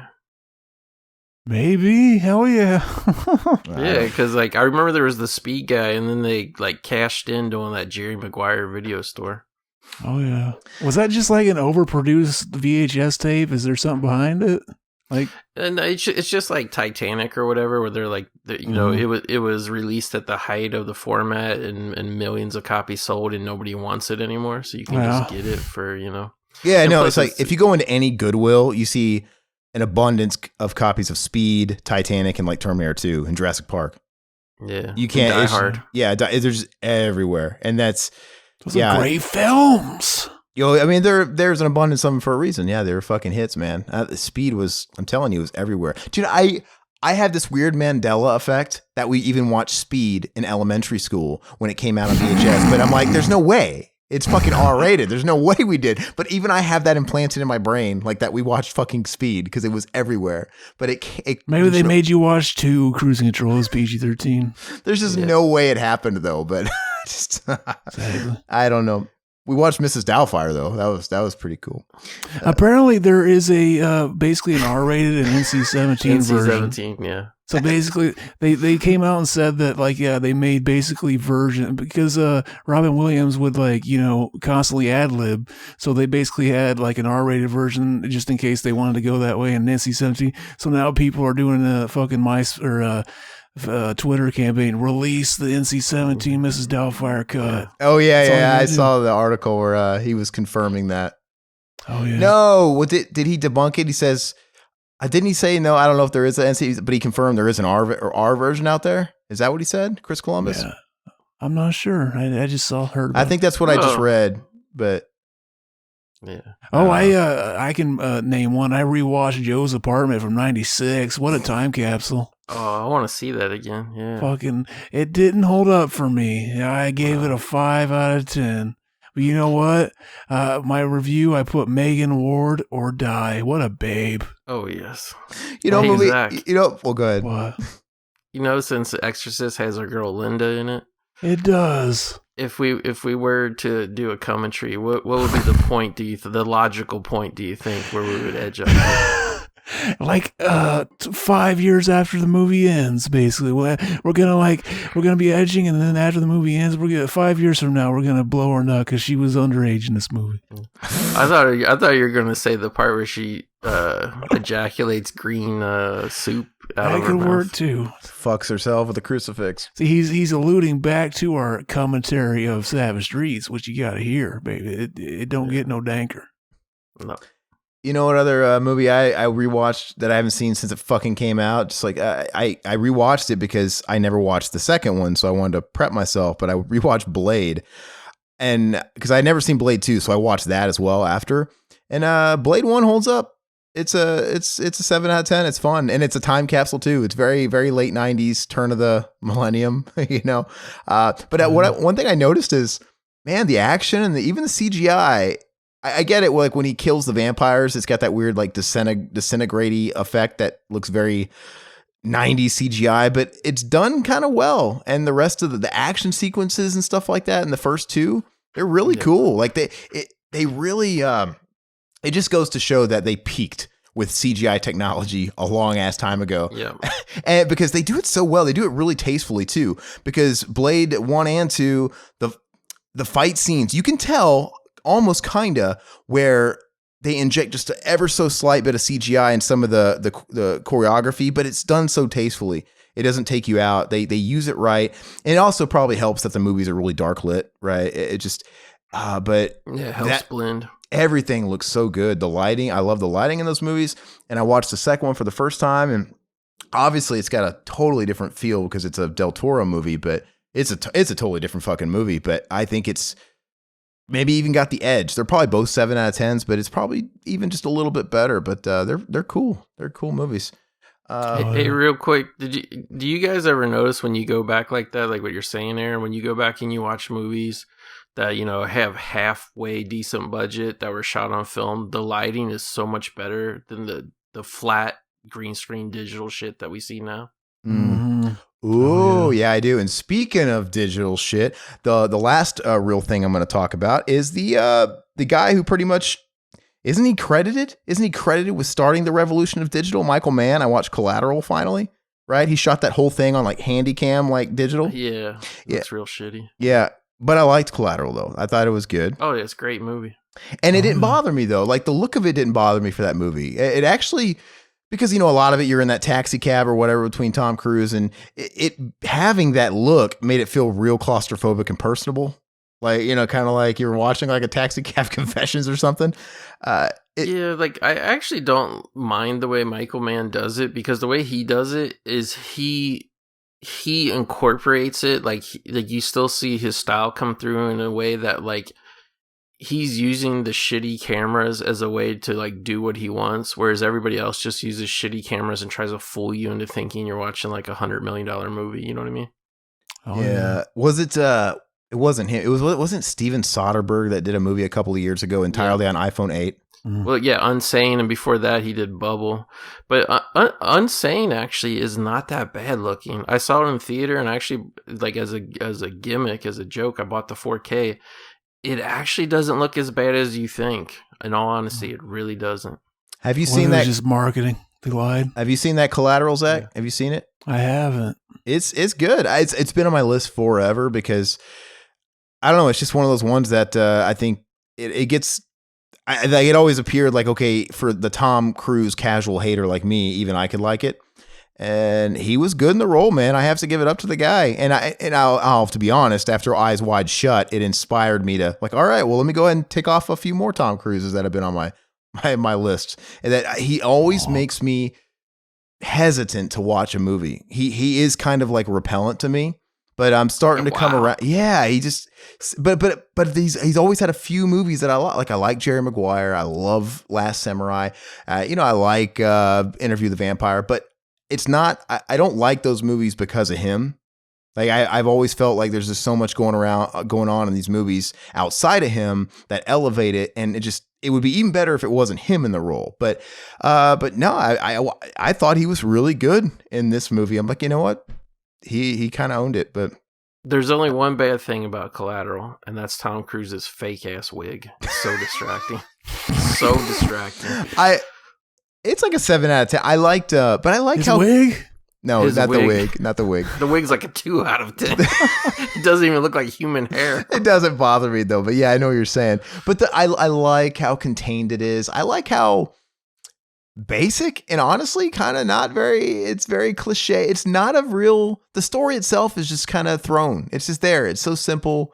It's not a big deal, but it's what he kind of does with it. I don't know. It was good. I liked it. I guess I watched Operation Dumbo Drop. I guess I forgot to say that for a reason. Wow. I haven't seen that since the theater. 5. You want to hear my review? The greatest Vietnam War movie not titled Apocalypse Now or Platoon that features a knockoff Short Round. So, it is what it is. You know what, with the lady, so I convinced her to watch Eyes Wide Shut with me for this podcast. Because, amazing. The relationship, it's all about give and take. So basically, I'm in the middle. We have to finish it tonight. I'm in middle of my payback for making her watch Eyes Wide Shut. So she gets to choose like a movie I would always say no to. And I'm watching just this shitty, it's this whole subgenre of movies you guys have probably seen on all the streaming networks that you can basically thank Marley and Me for. But the shitty fucking VOD dog movie. Yeah. just here's a dog. No other explanation. Dog movie.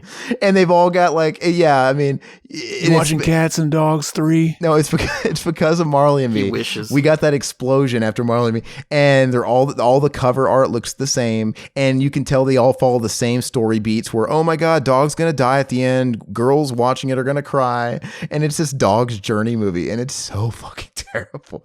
And it's got what the fuck, Dennis Quaid in it, and just totally phoning it in. Like, God, dude, like you really. That was the one that there was like a big like fucking backlash because apparently like there was some picture that leaked while they were filming it, and people were like, "Oh, they're mistreating the dog. I ain't gonna watch it." And then like months later or something, after the movie already came out and bombed, they found out that it was like the picture was misleading or something.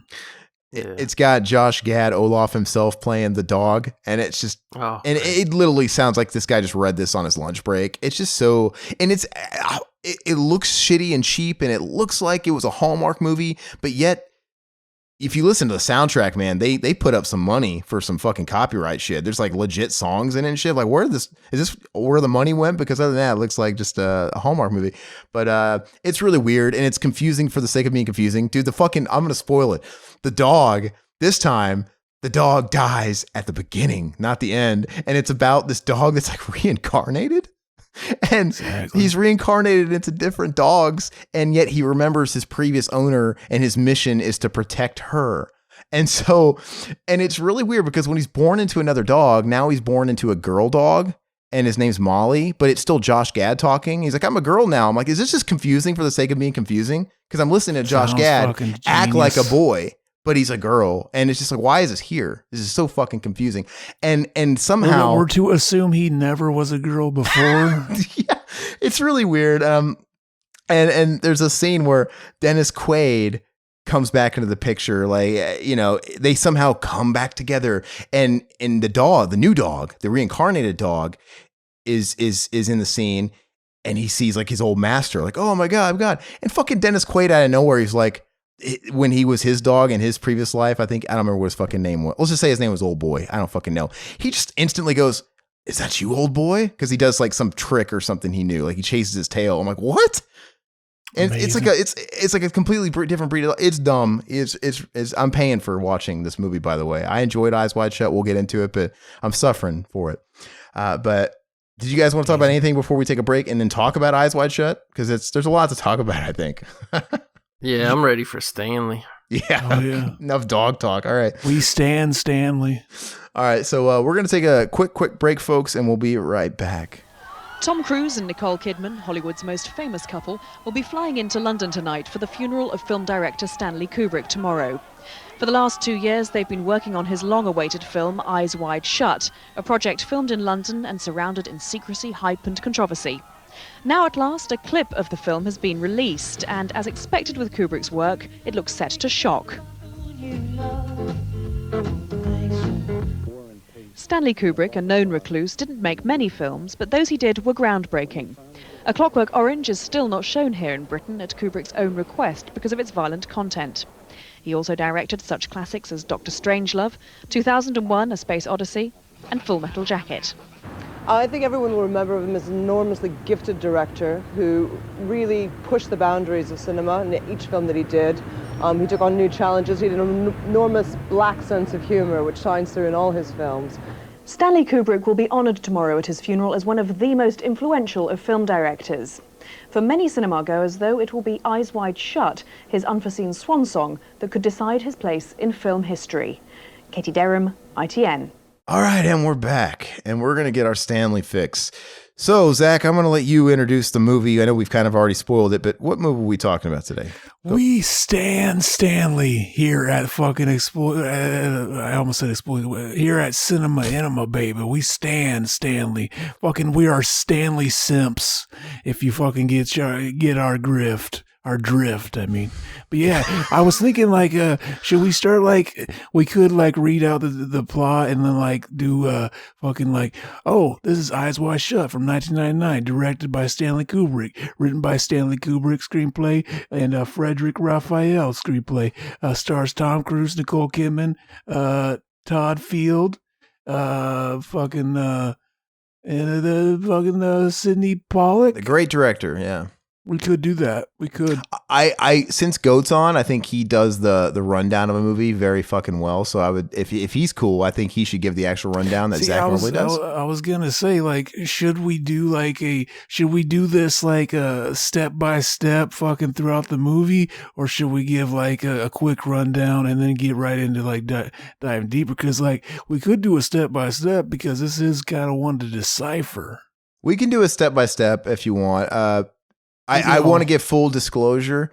I had to rent this, and the uncut version was not available to rent. So I watched the one that's like got the fucking shadow people in front of all like the. That is fucked up. I've never seen the rated version. And it's not like I've only seen it in the theater. Yeah, the script or anything isn't abridged. It's all there. It's just they cleverly placed these like, I guess they're computer generated, like people in masks right in front of where the real action is. They were computer. I thought they like had somebody in front of a green screen and just put it in front. Maybe they did. Yeah, it was like green screened. Yeah. Oh, okay. Well, anyway, though, it didn't take my enjoyment away from the movie, but after I got done watching it, I mean, I knew I was watching because I mean, the movie's pretty notorious. I knew what I was watching. So after I then went to like, not YouTube because you can't get another website where they had a side by side of all the edits versus the unedit. So I filled in the blanks after. It's like, but yeah, whatever. Just letting you guys know. So basically we start out with the two main characters, Nicole Kidman and Tom Cruise. They're a married couple. They got a little girl, and she's like staying with a babysitter as they go out to go dancing. And you get the feeling like, oh yeah, this is very like, mundane shit. Like they've done this plenty of times. Like, another one of these. And it's just like fucking, there's nothing like entertaining. Like, oh, we're going to a party. It's just like, okay, let's get this over with. And like, yeah, so we get this first scene where they're at the party, and fucking Tom Cruise is they split up basically. Nicole Kidman's drinking at the bar, and she starts getting hit on by this guy. He says he's like from he's Hungarian or something, and they're talking, laughing it up, dancing around. And Tom Cruise is going around talking to these two Stacys, fucking just like hitting it up. Like they're like, "Oh, you're a doctor," but basically they're hitting on him, and he's being like, fucking kind of flirty a little bit, and like, yeah, fucking. So basically, yeah, the big scene, kind of like, yeah, just kind of going through. Really cool camera work, all that stuff. What you guys got anything to say about this scene? I will say, you said Stacey's. You know what? Tom Cruise really is the original douchebag Chad. He is. He really is.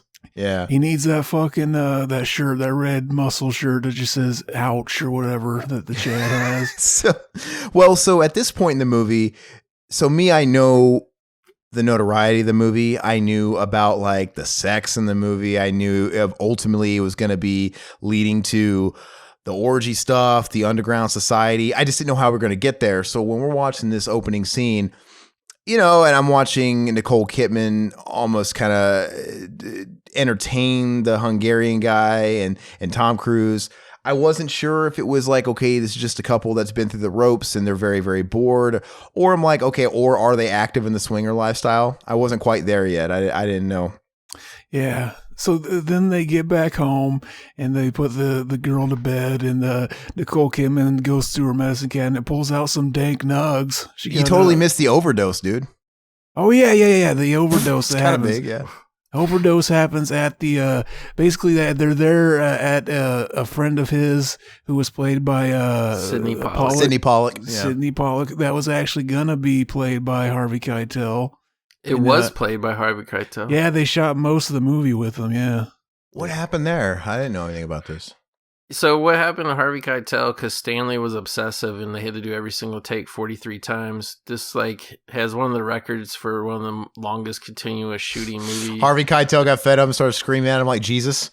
Yeah, he said, "Where the fuck were you, Stanley? The Dodgers got to win in 7 games." Exactly. But I think he just had another he had other engagement. movies booked. He had to leave because it was supposed to be like a 3-month shoot that became 12-month shoot. So he had shit to do. So it's like, and what's weird is his character is really only in like 3 short scenes.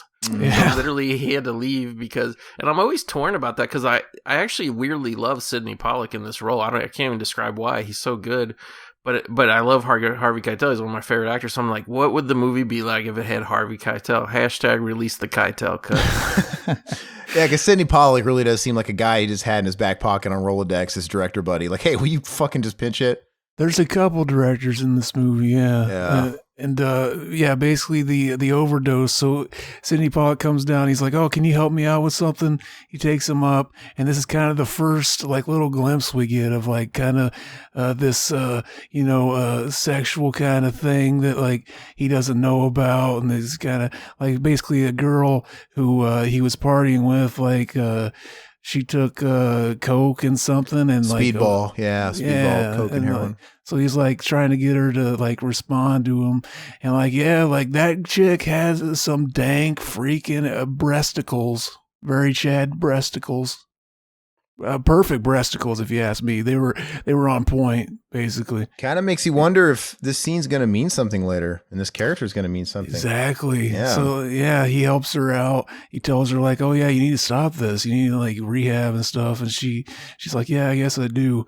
And then, so later on, fast forward, they go back home, put the kid to bed, and our girl, fucking Nicole Kidman, she finds some dank nugs. So they have a blaze-a-thon. They smoke their whole sack up, baby. They're just vibing, listening to some music. They did a bad thing. They did a bad thing. The fucking song's playing, and she's in the movie. She shows her boobs in the movie. Very Chad.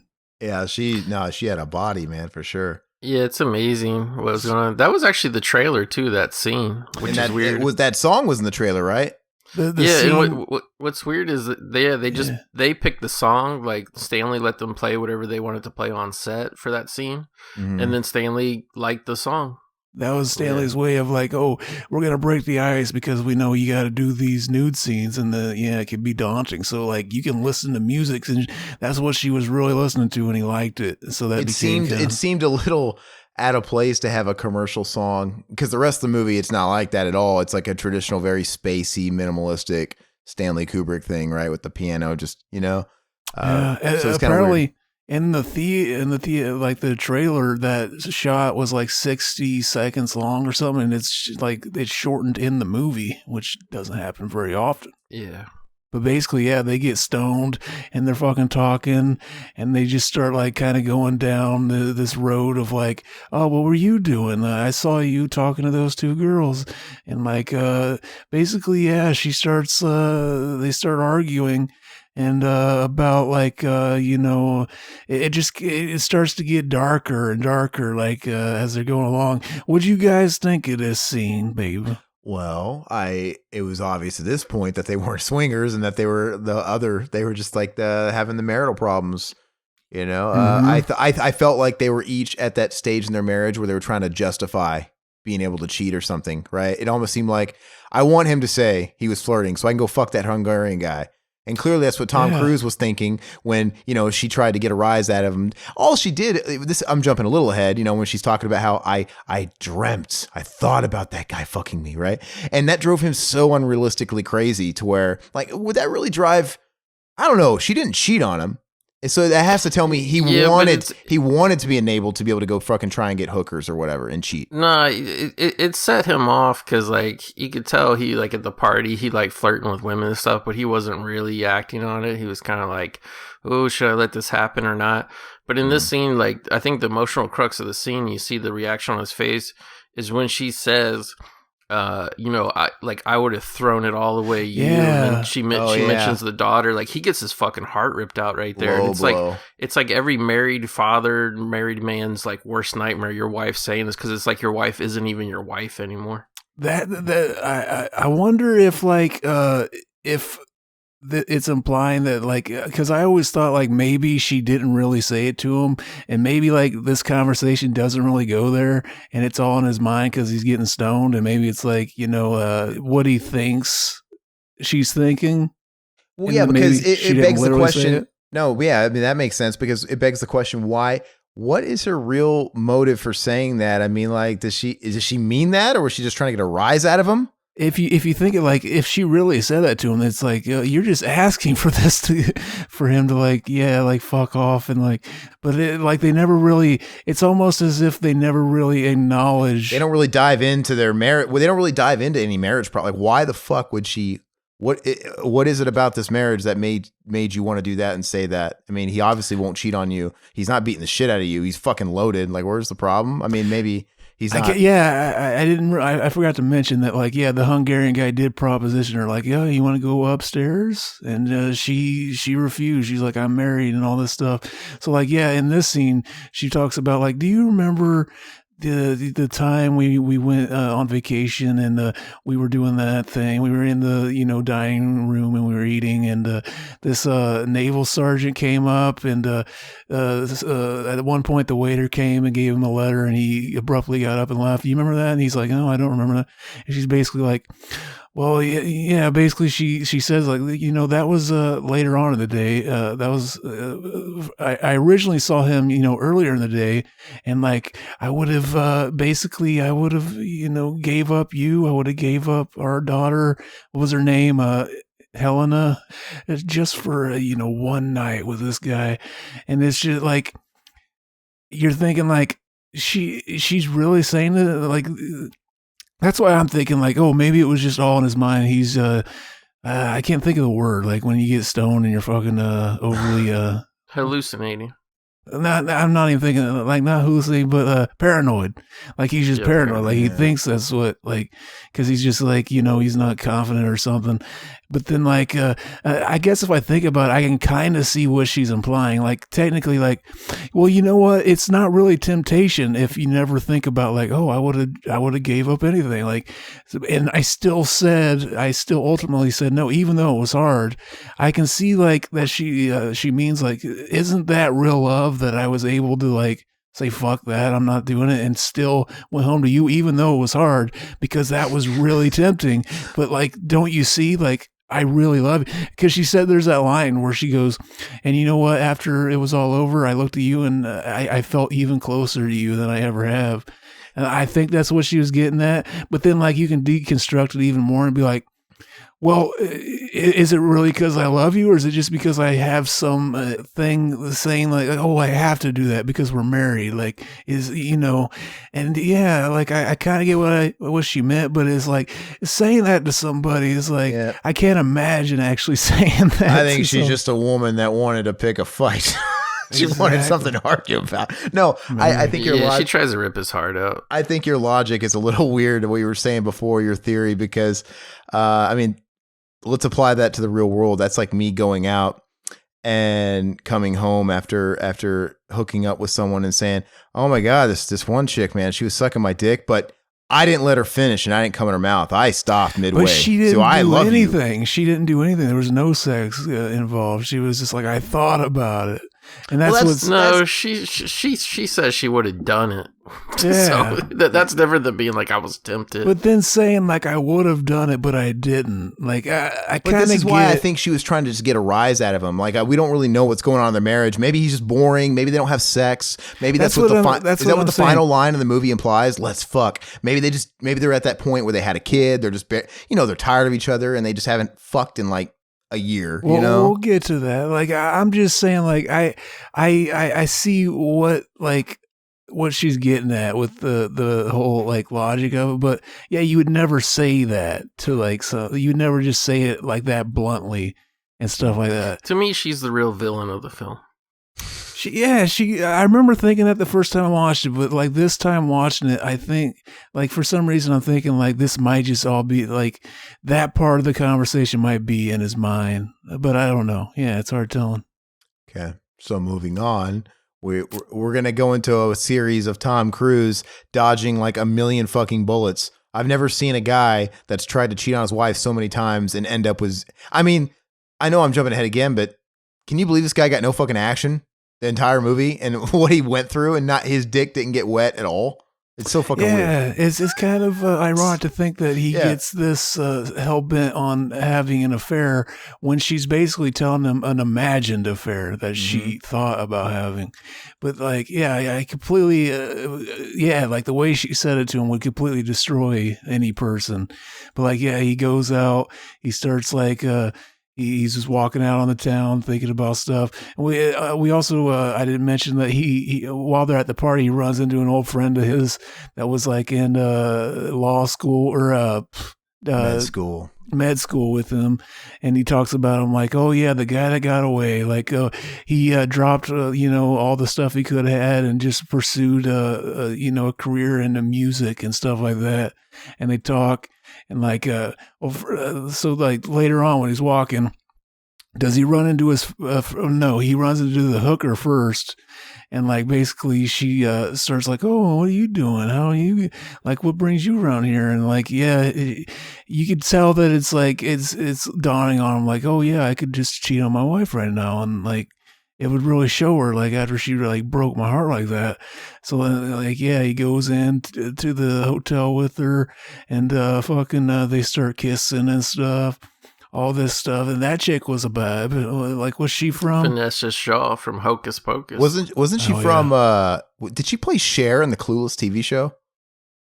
Oh, I don't know. That's what I recognize her from though. Hocus Pocus. Yeah. Okay. You're right. She was Hocus Pocus. I had such a crush on her when I was a kid. Bad.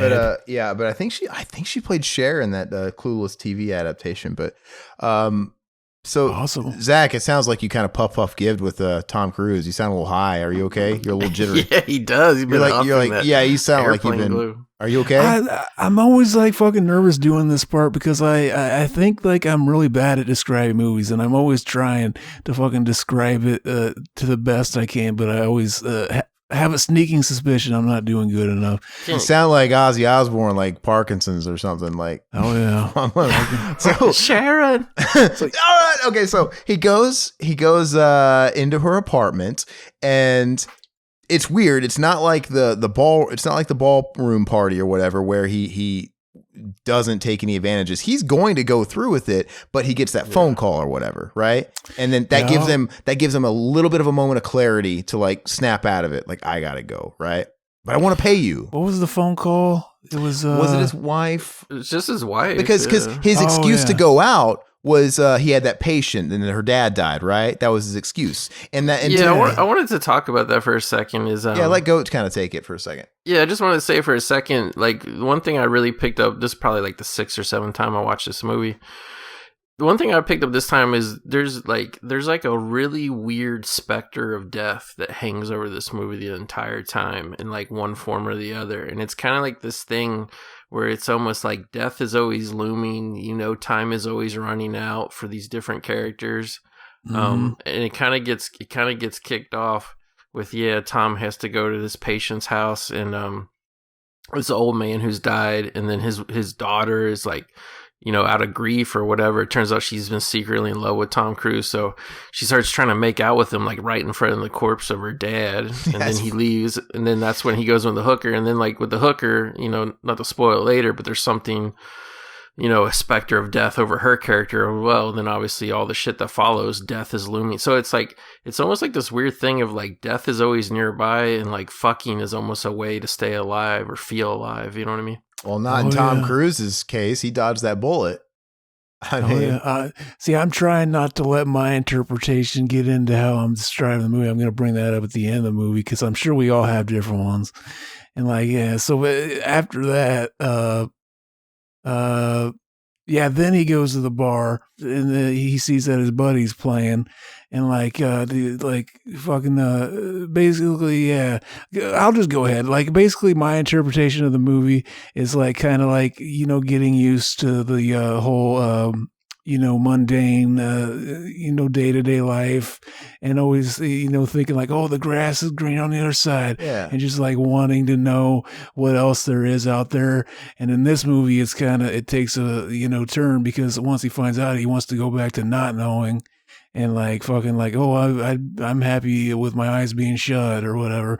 But like, but basically one of the things like I noticed was, basically, this idea of like, routine, and like, and breaking from that, because like I noticed like, oh, his buddy is playing in a jazz band, which is like known for like, having improvisational section, like stuff like that. Like I noticed weird things like that. Like, oh yeah, in jazz bands, a lot of times, they're just improvising through sections of the movie. So it's like, yeah, part of that routine and breaking it and all this, getting too used to your everyday life and wanting something else that you don't expect. He clearly envied him, like when he met him at the party. I mean, you don't know yet. It's like, oh, I know that guy. At first, you don't know the character yet. And it's like, oh, is he going to be douchey Tom Cruise? And they're going to put him down because he dropped out of med school. But no, he's clearly into the guy.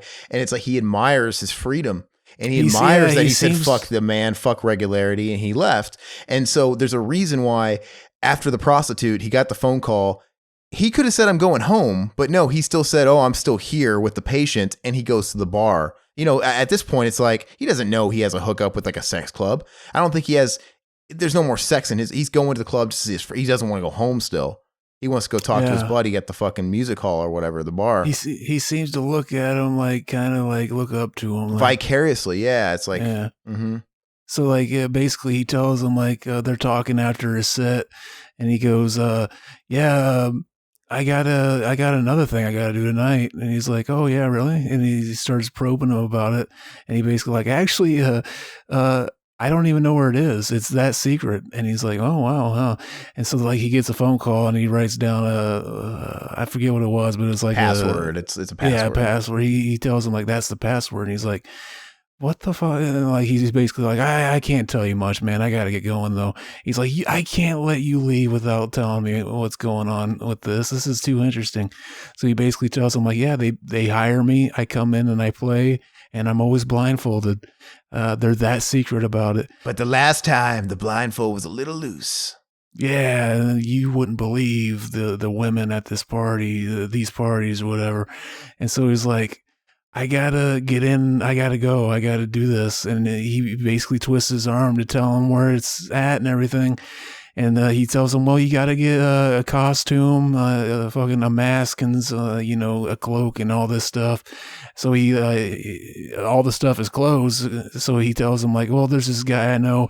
He runs this place. He gives him the hookup to go to this place. And, I didn't talk about, like, there was a part earlier in the movie when he's talking to those two Stacys at the party at the beginning.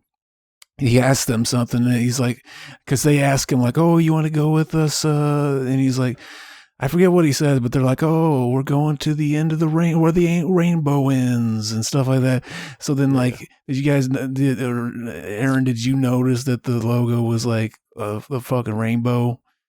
Like, like it was setting up the fucking rainbow. Oh no, I didn't catch it. So it's like the costume shop. Yeah, the costume shop. One thing that bothered me was like when he's talking to the jazz guy, like the scene kind of ends when he's like, well, for one thing, you got to have a costume. And then it kind of hard cuts to Tom going to get the costume.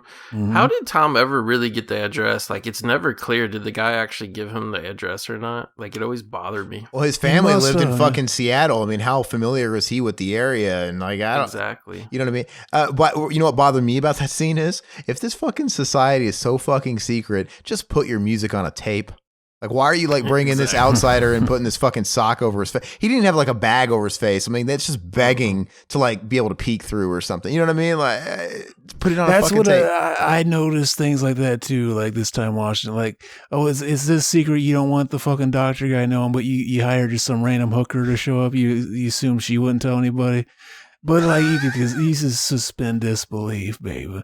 So yeah, basically he goes and he gets he goes to get the costume, and it's a new guy running the place, not the guy that his buddy thought it was. But it's like, nevertheless, he gets in. He gets the one thing they keep touching on is he keeps like offering, like they're trying to hit on that he like maybe he thinks he can solve all the problems with money. Because he's like, oh, I'll give you, plus this much money for your trouble. Yeah. I noticed that was pretty heavy-handed too. Like in the first fucking 45 minutes, I literally looked at my lady and I'm like, man, you realize he's already spent this much money? I was keeping tabs of how much money he was giving everybody on top of what, it's like, what the fuck? This guy's throwing it around. Yeah, probably to contrast the fact that once he gets in like his ultimate trouble, like, all the people around him are probably more rich and powerful than he is, so he can't bribe he can't bribe his way out of this one. Yeah. In fact, in the original script, that was one of the things was he really wasn't doing that well. Like I always took it in the movie like he's super rich, but not super rich, but I figure he's probably close to being a millionaire, you know what I mean? But maybe he wants to. Like I think the overall theme here is obviously hierarchy, right? It's hierarchy, and it's just somebody is always over somebody. And it cascades, and Tom Cruise is throwing around his big dick with prostitutes, giving him an extra hundo, giving him a couple hundred here, giving the mask guy 100, but he ain't shit once he meets these fucking bigwig elites, right? I mean, they chew him up and spit him out, like, get out of here, you fucking outsider. He's nothing. He wants to be in the party. He wants to be he was invited to one party at the beginning. He ain't welcome to all the parties. And there's like a heavy theme of fucking prostitution. You're kind of everybody's whore in this. Everybody in this movie is somebody's whore. To a degree, You know what I mean? But at the costume place, we get fucking Lily Sobieski, BTM staple, fucking Hall of Famer. We've never done a movie with her in it, but we've talked about her multiple times throughout commentaries. She shows up and she's like basically the guy running the costume place, his daughter, and like there's some like they're hinting that like these people he works with were like messing with her, and she's like it's implied that she's maybe underage and stuff, and like he walks in because like they're going down to buy the costume or something for our boy Cruise, and they're fucking not Ted Cruz, Tom Cruise, but they're getting it for him, and he's like, no, not the Zodiac, Tom Cruise, exactly. The guy who makes Mission Impossible. They're going to get it for him, and like they hear a noise, and then he goes in, catches his daughter with these two guys we see later on in the movie, but for now, this guy is really fucking pissed off. Like, oh, you know how old my daughter is? I can't remember what he's yelling, but he's basically like threatening them, and basically, so like he makes them leave and shit. Like, oh, I'll deal with you tomorrow. And then like, yeah, he gets his mask and his shit, and she whispers something to him. And I think like the movie, you're not supposed to know what she whispers, but if you have the subtitles on, you can't. It actually does say what she said. Yeah. Oh, what was it? Tell me. She basically just tells him that he make sure you get like a cape with like fleece or something. She's basically like she's giving him some kind of like recommendation to get for his costume. Yeah, it's real bland. I mean, but didn't he already say what he wanted? He already said what he wanted, though. Yeah, what did you think about the guy constantly repeating? What was it again? Black tux, black cloak, and mask. You know what I kept thinking about that guy is I'm like, this guy needs to be played by Billy Connolly. Was he not available? No. Very true. Apparently, that guy's a director too. The guy in the movie that's always like black doctor, good doctor.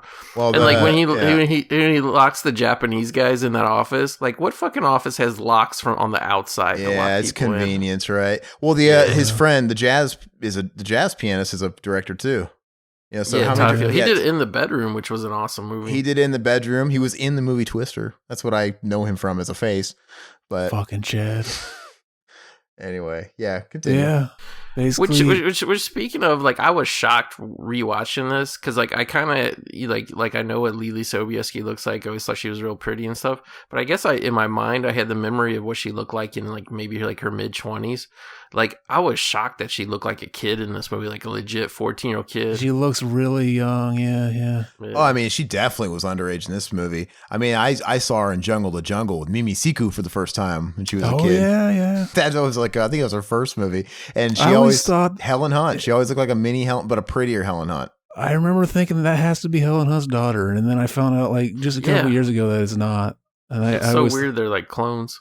Exactly. But by the way, weird fact I found in the research for this: Lily Sobieski has a habit when she works with a really big name actor. She asks for to cut off a piece of their hair, and Tom was the first one to say no. Yeah, she keeps. I read that too. She keeps like a little lock of her hair. And I mean, like, to Tom's credit, that's fucking weird. Is she making like this amalgam hair doll so she can just stick up her pussy? Tom knew she was trying to clone him. Oh yeah. Yeah. Well, she retired, right? Didn't she like officially retire from acting? I think so. Yeah. The last thing I remember seeing her in was the Wicker Man remake, and I would retire after that too.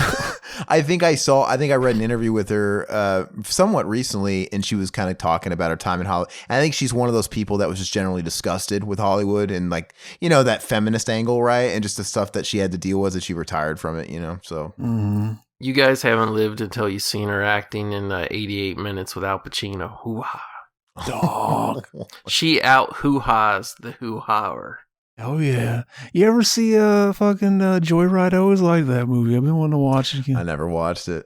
Apparently, J.J. Abrams' first credit. Apparently, something like that. Oh wow, writer or producer or something. Go ahead though. What were you gonna say? I think he was just going to vomit into the microphone. Oh, I thought you said something. Okay. No, Lily Sobieski. Go ahead, baby. Moving on. Okay. So after that, we're basically, he gets a cab driver to drive him to the location, and again offers, I'll give you extra money if you let the thing roll and just wait for me, which is weird. Like you think like you don't want them to know you showed up in a cab, which is one of the things that tips him off that he doesn't belong there. But they take him into the house. They're really secretive. There's a gate. He tells them the password to take him in, and he's got to put on his mask and shit. And then he goes in, and it's just a fucking all out orgy, babe. I got to say that cab scene though, that's literally what happens in Collateral too. That same exchange. Like, no, stay with me. The whole thing. I'll give you this much money. Right. But yeah. Oh yeah. So he's just walking in, fucking seeing all these different people doing all kinds of different sex positions. And he's just like, fucking. What drives me crazy about that scene though is, okay, so maybe I'll bite and I'll assume maybe his friends, because part of me wants to go, well, his friend's got to give him a little bit more of a heads up. But maybe his friend was like blindfold from the get-go, like miles away. He doesn't know anything. But you'd think Tom Cruise is smart. Like, why would he think, knowing the kind of vibe this is going to be, maybe he's not expecting like what he sees, but rolling up in a taxi, and having the taxi wait out front. I mean, he's kind of doing some stupid shit, I think. Yeah. Especially when he has to know. I don't know. I mean, am I being too hard on him? But I don't know. I probably would have had the taxi stop before they could see me, and then just kind of walk the rest of the way. Or I mean, maybe he's throwing so much money around. I mean, maybe he can't rent a fucking limo or something last minute. But yeah, maybe his friend didn't know that much info. He probably gets bagged or whatever, fucking 10 miles away, and he doesn't know what car he's getting into. I don't fucking know how much intel he gave him. But they're definitely onto him the second he shows up. Because he shows up in a cab. Like, he's obviously a popper. When, let's just straight out say it, this is pretty much an Illuminati movie at this point. Hell yeah, the fucking the fucking Mac and Zack are fucking spread very thick, because we are the Illuminati, and we're fucking basically all those guys wearing masks. We're all our doing. We hired all of them, but he fucking there's just a bunch of weird chanting going on, weird ritualistic type of things, and people having sex, lots of sex, basically. Giving her a good sex. Yeah. Exactly. Well, we got to talk about the ritual, too, where the guy blesses all the prostitutes in his weird Roman language. The R-rated version, is it does it stick out like a sore thumb watching it now? Green screen, people in front of a green screen. How does that, whole censoring it? I think it's just the part where, because you know how Tom walks in that room? And it's just really fucking. Yeah. It's too much bouncing for the MPAA. It's still pretty. like for a theatrical movie, there's a lot of like you still see like Nicole Kidman full frontal. You see all these full frontal girls. It's just it's really just a few scenes and like too much like, thrust. Like Goat saying when he walks into that main room and that one guy's got the chick bent over like a pool table or whatever, you know, like you could still see it, but they'll have that guy strategically placed to where you don't see like his dick going in the ass or whatever, right?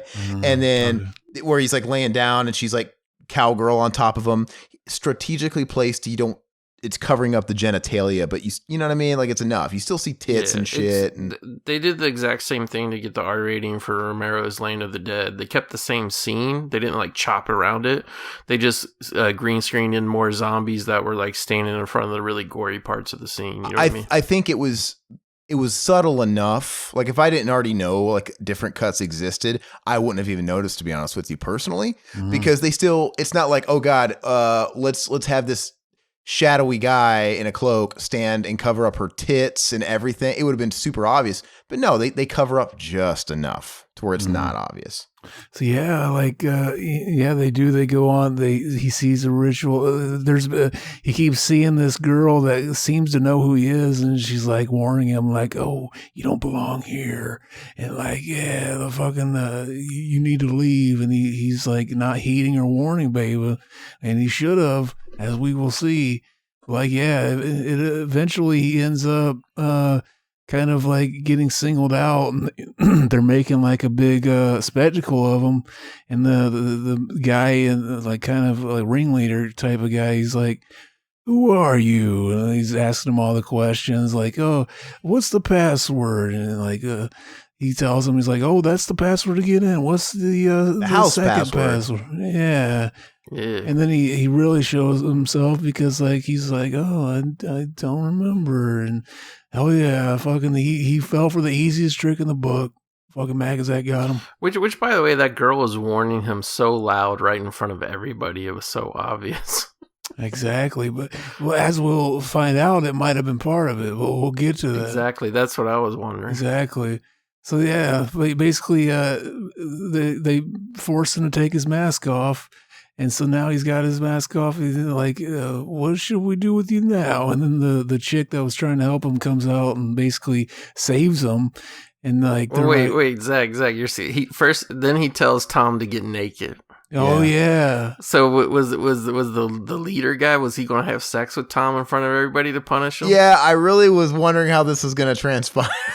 Yeah. Exactly. This scene though, guy, this scene did tension really well. Like I was extremely tense the whole time, because you really feel like you're Tom Cruise for a second. You're the one getting stared at, like 360, like everybody around you and all eyes are on you, and like how awkward that would fucking be, man. And yeah, it kind of gives you a little bit of blue balls because that bitch has to fucking save him. See, I think this whole section of the movie could have been a little bit longer. Like I would have loved it if it was like 15 minutes longer, you know what I mean? Exactly. And then basically, so she comes out and stops it, and they're like, "Oh, you know what this means, right? If you're gonna come out and save him." She's like, "I do." And then like, yeah, he gets to walk off, fucking get back, and like,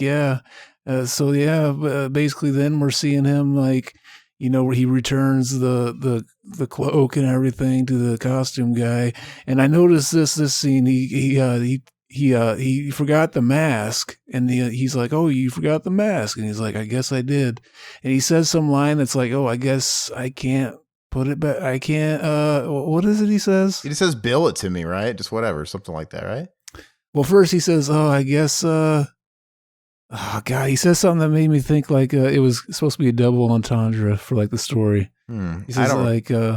The way he says it though made me think like, oh, they're implying that like, oh yeah, he can't unsee what he saw, like it's ruined him now. Like, I get what you're trying to get at. Okay, I'd have to go back and watch it. Yeah, like some kind of double meaning. And then and fucking what happens after that? He sees the fucking daughter again with the Asians, right? Is that when he sees them and everything? Right, yeah. And it's like everything after he leaves that fucking weird party is like Bizarro World now. It's like everything's changed, you know? It's flipped. So now, like, yeah, he sees the Asian guys come out, and now they're in suits, and he's getting along with them. Like, oh yeah, see you guys tomorrow. And then he's like, what the fuck? Like, last night you wanted to kill him. He's like, oh, we come up with a better arrangement. And that was some of the best Tom acting too, where he's shocked, where he sees the Asian guys coming out of the back. And he's like, what? Wait a minute, Mr. Milich. You said last night you were going to call the police. Exactly. we came up with and then Watto from the Phantom Menace says, we came to a better agreement. Like, did you guys pick up on like what they're implying there?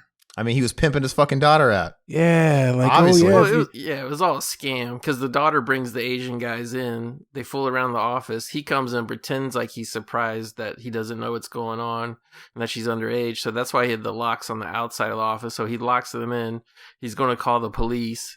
And I'm sure once Tom left, they started offering up all the money. And then once he got the money, then they just banged his daughter all night. So now it seems like he's seeing like kind of the world for what it is. He's seeing the nitty gritty underbelly, and it's like he can't unsee it. Going back to the scene before with a little bit before with the mask and like. And that's so funny you're putting it like that because you know how I've told you my stories about like my. That's exactly what I thought. Yeah. Like you told us that Las Vegas story, and I was like, this is kind of like what you were talking about. Not even Las Vegas, and it's funny because. I was telling you this before I saw this movie, and it was just last week before I saw the movie where I was bringing it up again, and the time I've spent in New York. So, and Goat, I was telling him, I've been to Vegas a lot, but then I had this one particular trip, right after I'd already been quite a few times, where I saw the fucking underbelly of Vegas. And same thing happened in New York. I had been to New York. I had spent time in New York, but this one particular trip in New York, I saw the underbelly, seedy part of New York and what goes on in the after hours. And I related to this because it's true. Now you can't unsee it. And I was telling Zack this just a week before we watched this movie. I'm like, man, you look at it different now. Mm-hmm. I can't go to New York the same way again. Honestly, I don't want to go back to New York after seeing that. It's not as magical. Yeah, no. And you like Tom Cruise, you start looking through. Like you can go through. You can see these people on the street and you think it's all one thing, but I'm like, but you look through it, like, man, what they're really doing, where that guy's going, or what that guy's going to be doing when he gets off work. You know what I mean? You start really dissecting it. And so I related completely to the contrast of before the sex party and after the sex party. But continue. Mm-hmm. It's wild. And then, like after that, does he go back to the hooker's place next, or is it a little later? And her fucking roommate is totally gonna fuck him, and he's gonna fuck her too, man. Like he doesn't get a phone call this time. She stops him. She's about to fuck him because she feels like, I gotta tell her that the girl you're looking for has AIDS. But hey, but why is she not upset? Why was she gonna fuck him? Yeah, she's turned on because he's a rich doctor. Like she's probably a hooker too, and if you could hook in a rich one like that, it's that hierarchy, man. Yeah. It basically, like he's not completely scared away from like cheating on his wife yet. He's still thinking about like that imagined affair she had and how that like really fucked with him, and still kind of wants to. But like, and for a guy that doesn't remember that at all, that's what he told Nicole Kidman. He's got a pretty clear visual of what he looks like fucking her. Hell yeah, keep playing in his head. See, what if he was playing it off? He really wanted to be cucked by him and just watch. Fucking hell yeah. Very Chad. But like, yeah, she tells him like, oh yeah, she got an HIV positive blood test back. Yeah. And he's like, at first you're like, oh, he's going to be happy he didn't go through with it.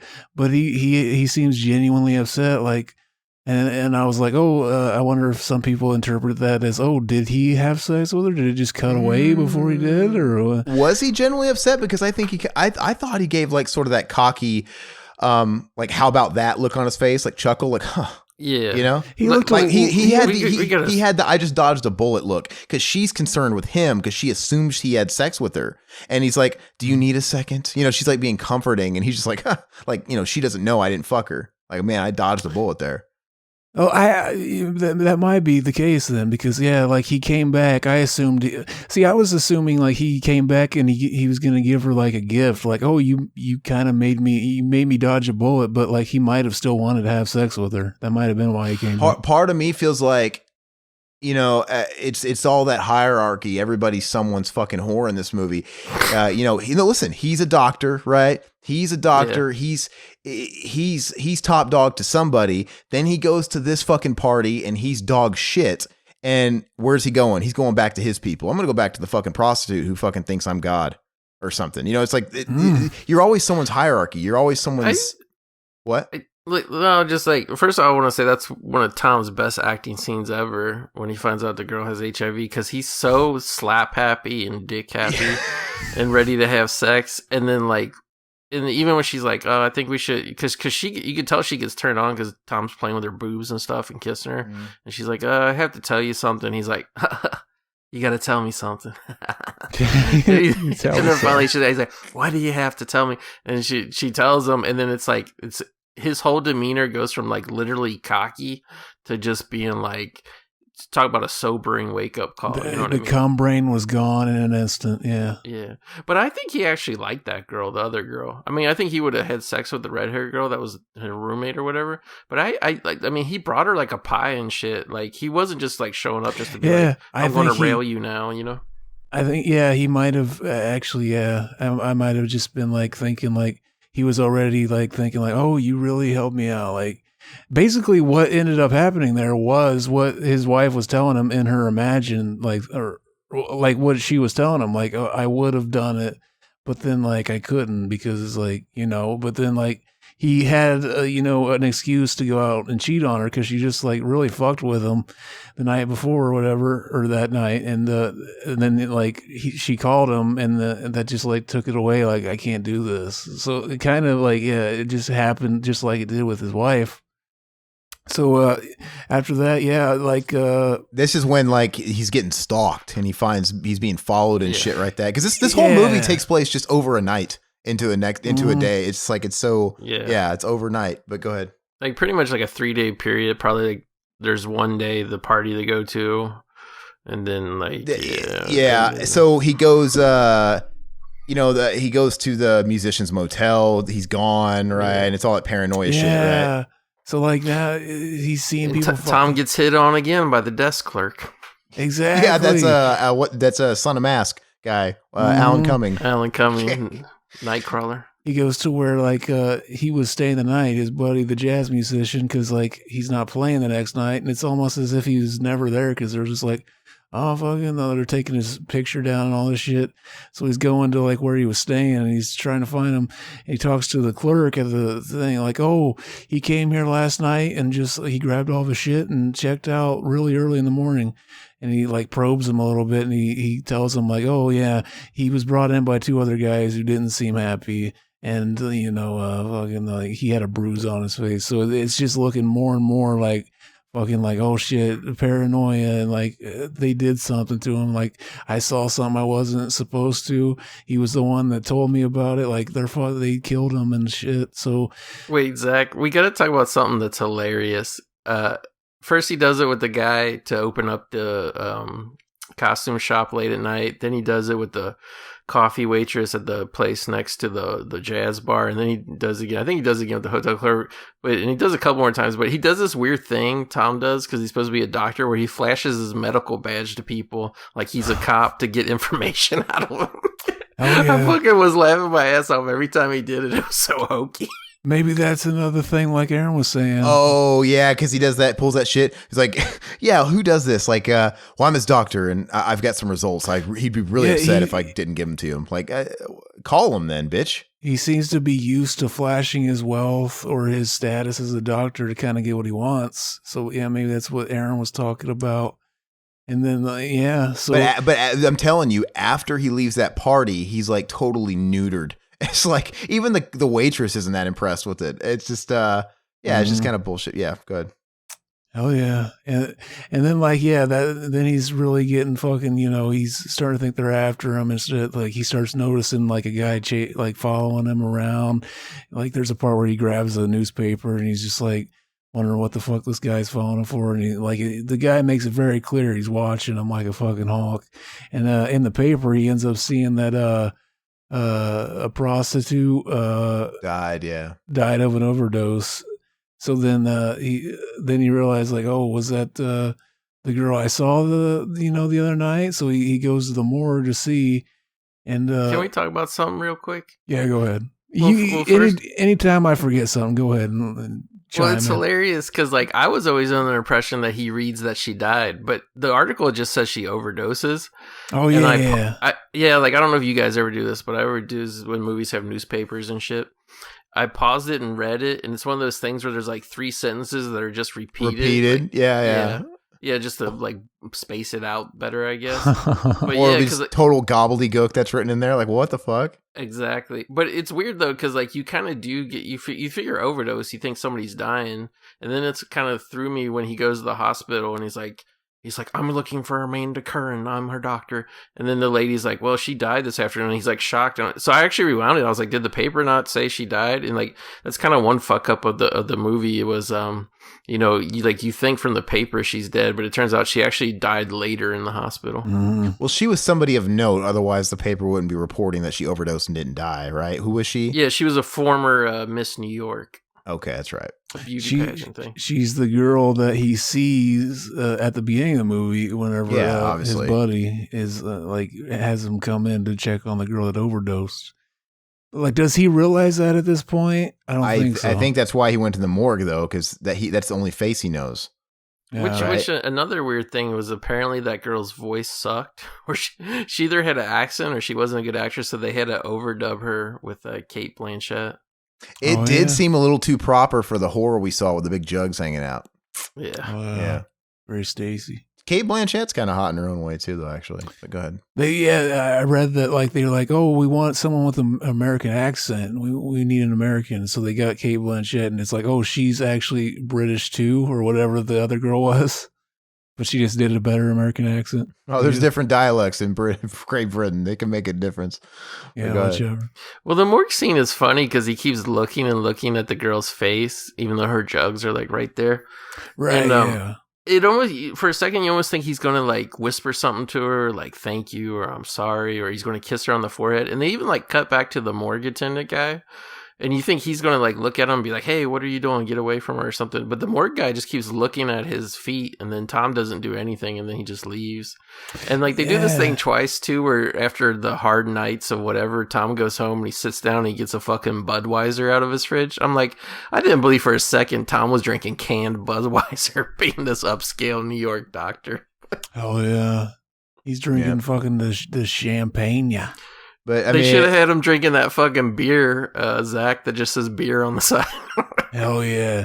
You know what I noticed though for the morgue scene, like the attendant that comes down and shows him the body, you could tell like he didn't know what to say because he doesn't know the relationship. He was just thinking like, man, she got some nice fucking tits. Am I right? And he's just waiting. Exactly, because he pulls her out slow, and then like when he pulls her out, like that thing goes ka-chunk, the big drawer, and like her boobs and she totally jiggles. Bounce. Like, did rigor mortis not set in? Oh, like, do tits still jiggle? I mean, hopefully. I don't want to live in a world where they don't. I think where he has to go next is when he goes and visits Sidney Pollack, right? Because he sees the girl and it's like, oh, that's the whore, right? There's a connection, right? Does he go to Sidney Pollack next? Is that it? Yeah, Sidney Pollack calls him, or his minion calls him. Sidney Pollack has like a man servant in this movie. It's like real subtle, but... Oh yeah, and this is the famous scene because like a Freddie Mercury manservant. I didn't catch that. Like a that kind of manservant, like wearing a speedo. No, I think more like just a thug. Oh yeah. Okay. Although we should say at the orgy scene, did you guys notice it's real subtle? But like when Tom walks through that, it's like right before he kind of gets apprehended. He walks through that room where these people are kind of dancing with the naked people, and there's like a guy dancing with the guy, and then there's like a lady dancing with the lady. Mm-hmm. And did you notice too, like how they pan the shots of the people in the mask when they're all looking at Tom and they're all whatever? There's like some people like their mask is like the mouth is open, like they're coming or something. Oh yeah, like yeah, that's really funny. It was done. It was done intentionally. Obviously, it looked great. Yeah, a lot of those shots remind me of like The Wicker Man, where he's like at the end where he's like dressed as the fool or whatever, and they're all like. Just those same kind of shots where they're just staring at him, like wondering what the fuck is going on. Very Chad.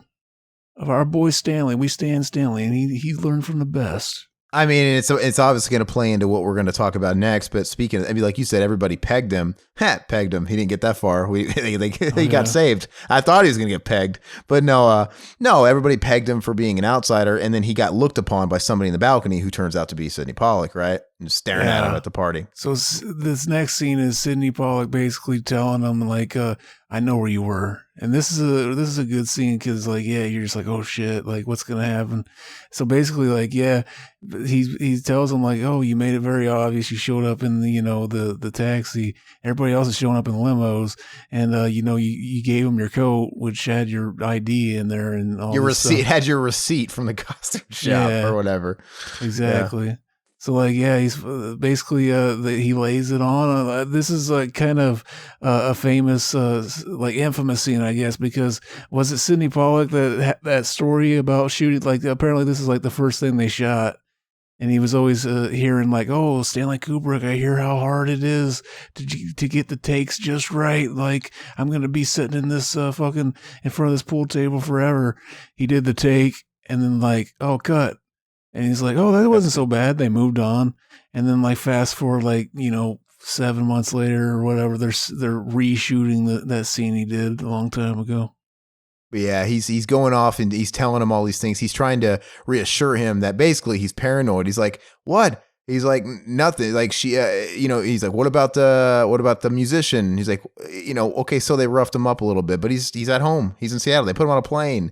He has an answer for all of Tom Cruise's paranoia, concerns, right?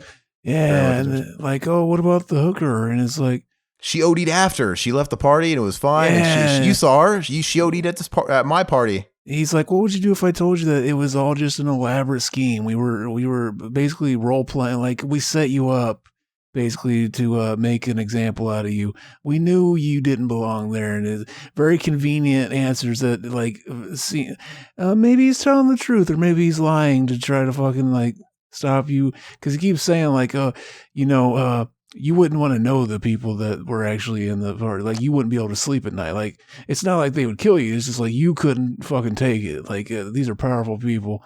So, like, yeah. And then, so basically, yeah, like, fucking he's told all this stuff. Like, what do you guys think? You think he was telling the truth? You think?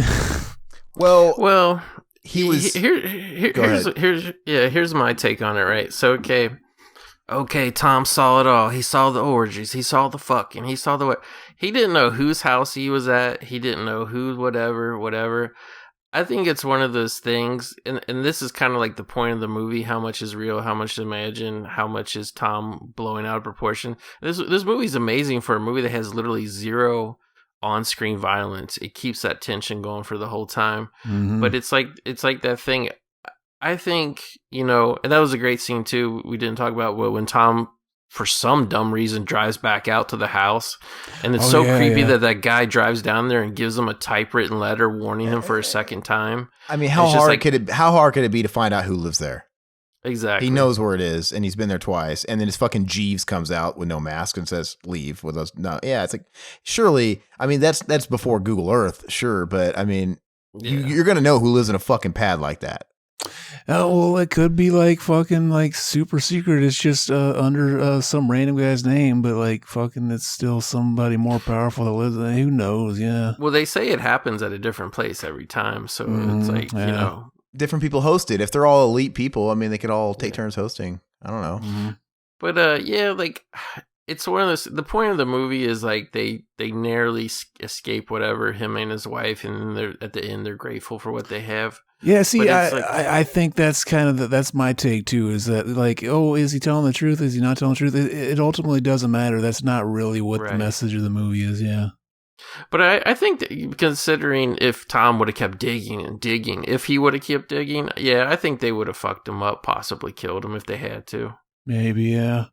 And like, this is just kind of my own whatever, but I think with the whatever, because the girl was like on again, death always hanging over this movie. She's almost dead at the beginning when she overdoses the first time.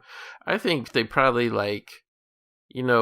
probably didn't whatever. Like, I don't think they held her down and shot her up till she died. But I think those guys probably went and gave her just enough shit to be like, go wild, baby. You know what I mean? Because you always do what you do. And obviously she couldn't handle that hair on or whatever she was shooting up with. So, yeah.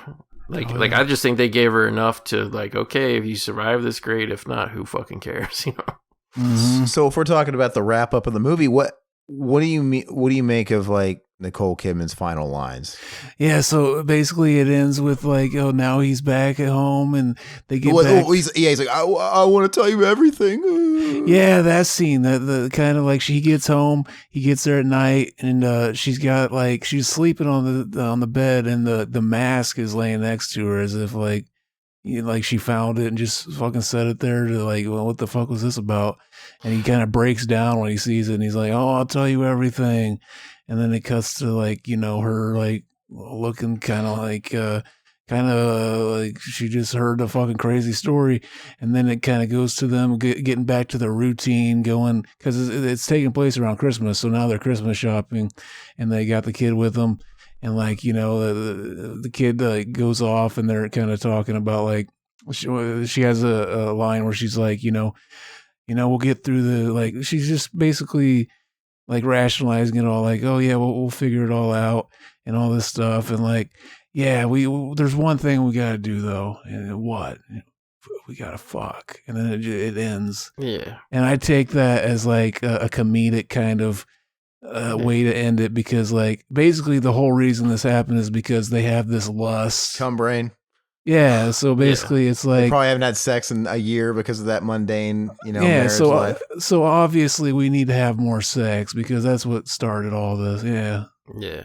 And by the way, like Stanley supposedly always envisioned this originally as a comedy, so it kind of makes sense. It was originally going to be comedy. Like, yeah, they were. It feels like a troll job, kind of. Yeah, that ending is very trolly, and I always chuckle and like slap my leg when I like, perfect way to end it. I love it. But like one thing I want to talk about is the mask, because like when I originally saw this movie and I was always buying into like it's real, I always took it as like somebody snuck into his house and put the mask there. Like you really don't know if it's like one of the whatever minions or if it's really her or whatever. But one thing I had a beef with Stanley, I think he's kind of the biggest mistake in the movie, is when he gets home, they show this pointless shot of Nicole Kidman sleeping next to the mask.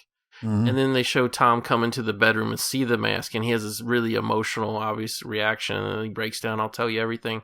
Why did they ruin that surprise? Wouldn't the scene been 10 times better if you, the first time they don't show you that shot of her sleeping next to the mask and he just comes in and discovers it? Like, to me, it kind of robbed the whole thing of its tension right there.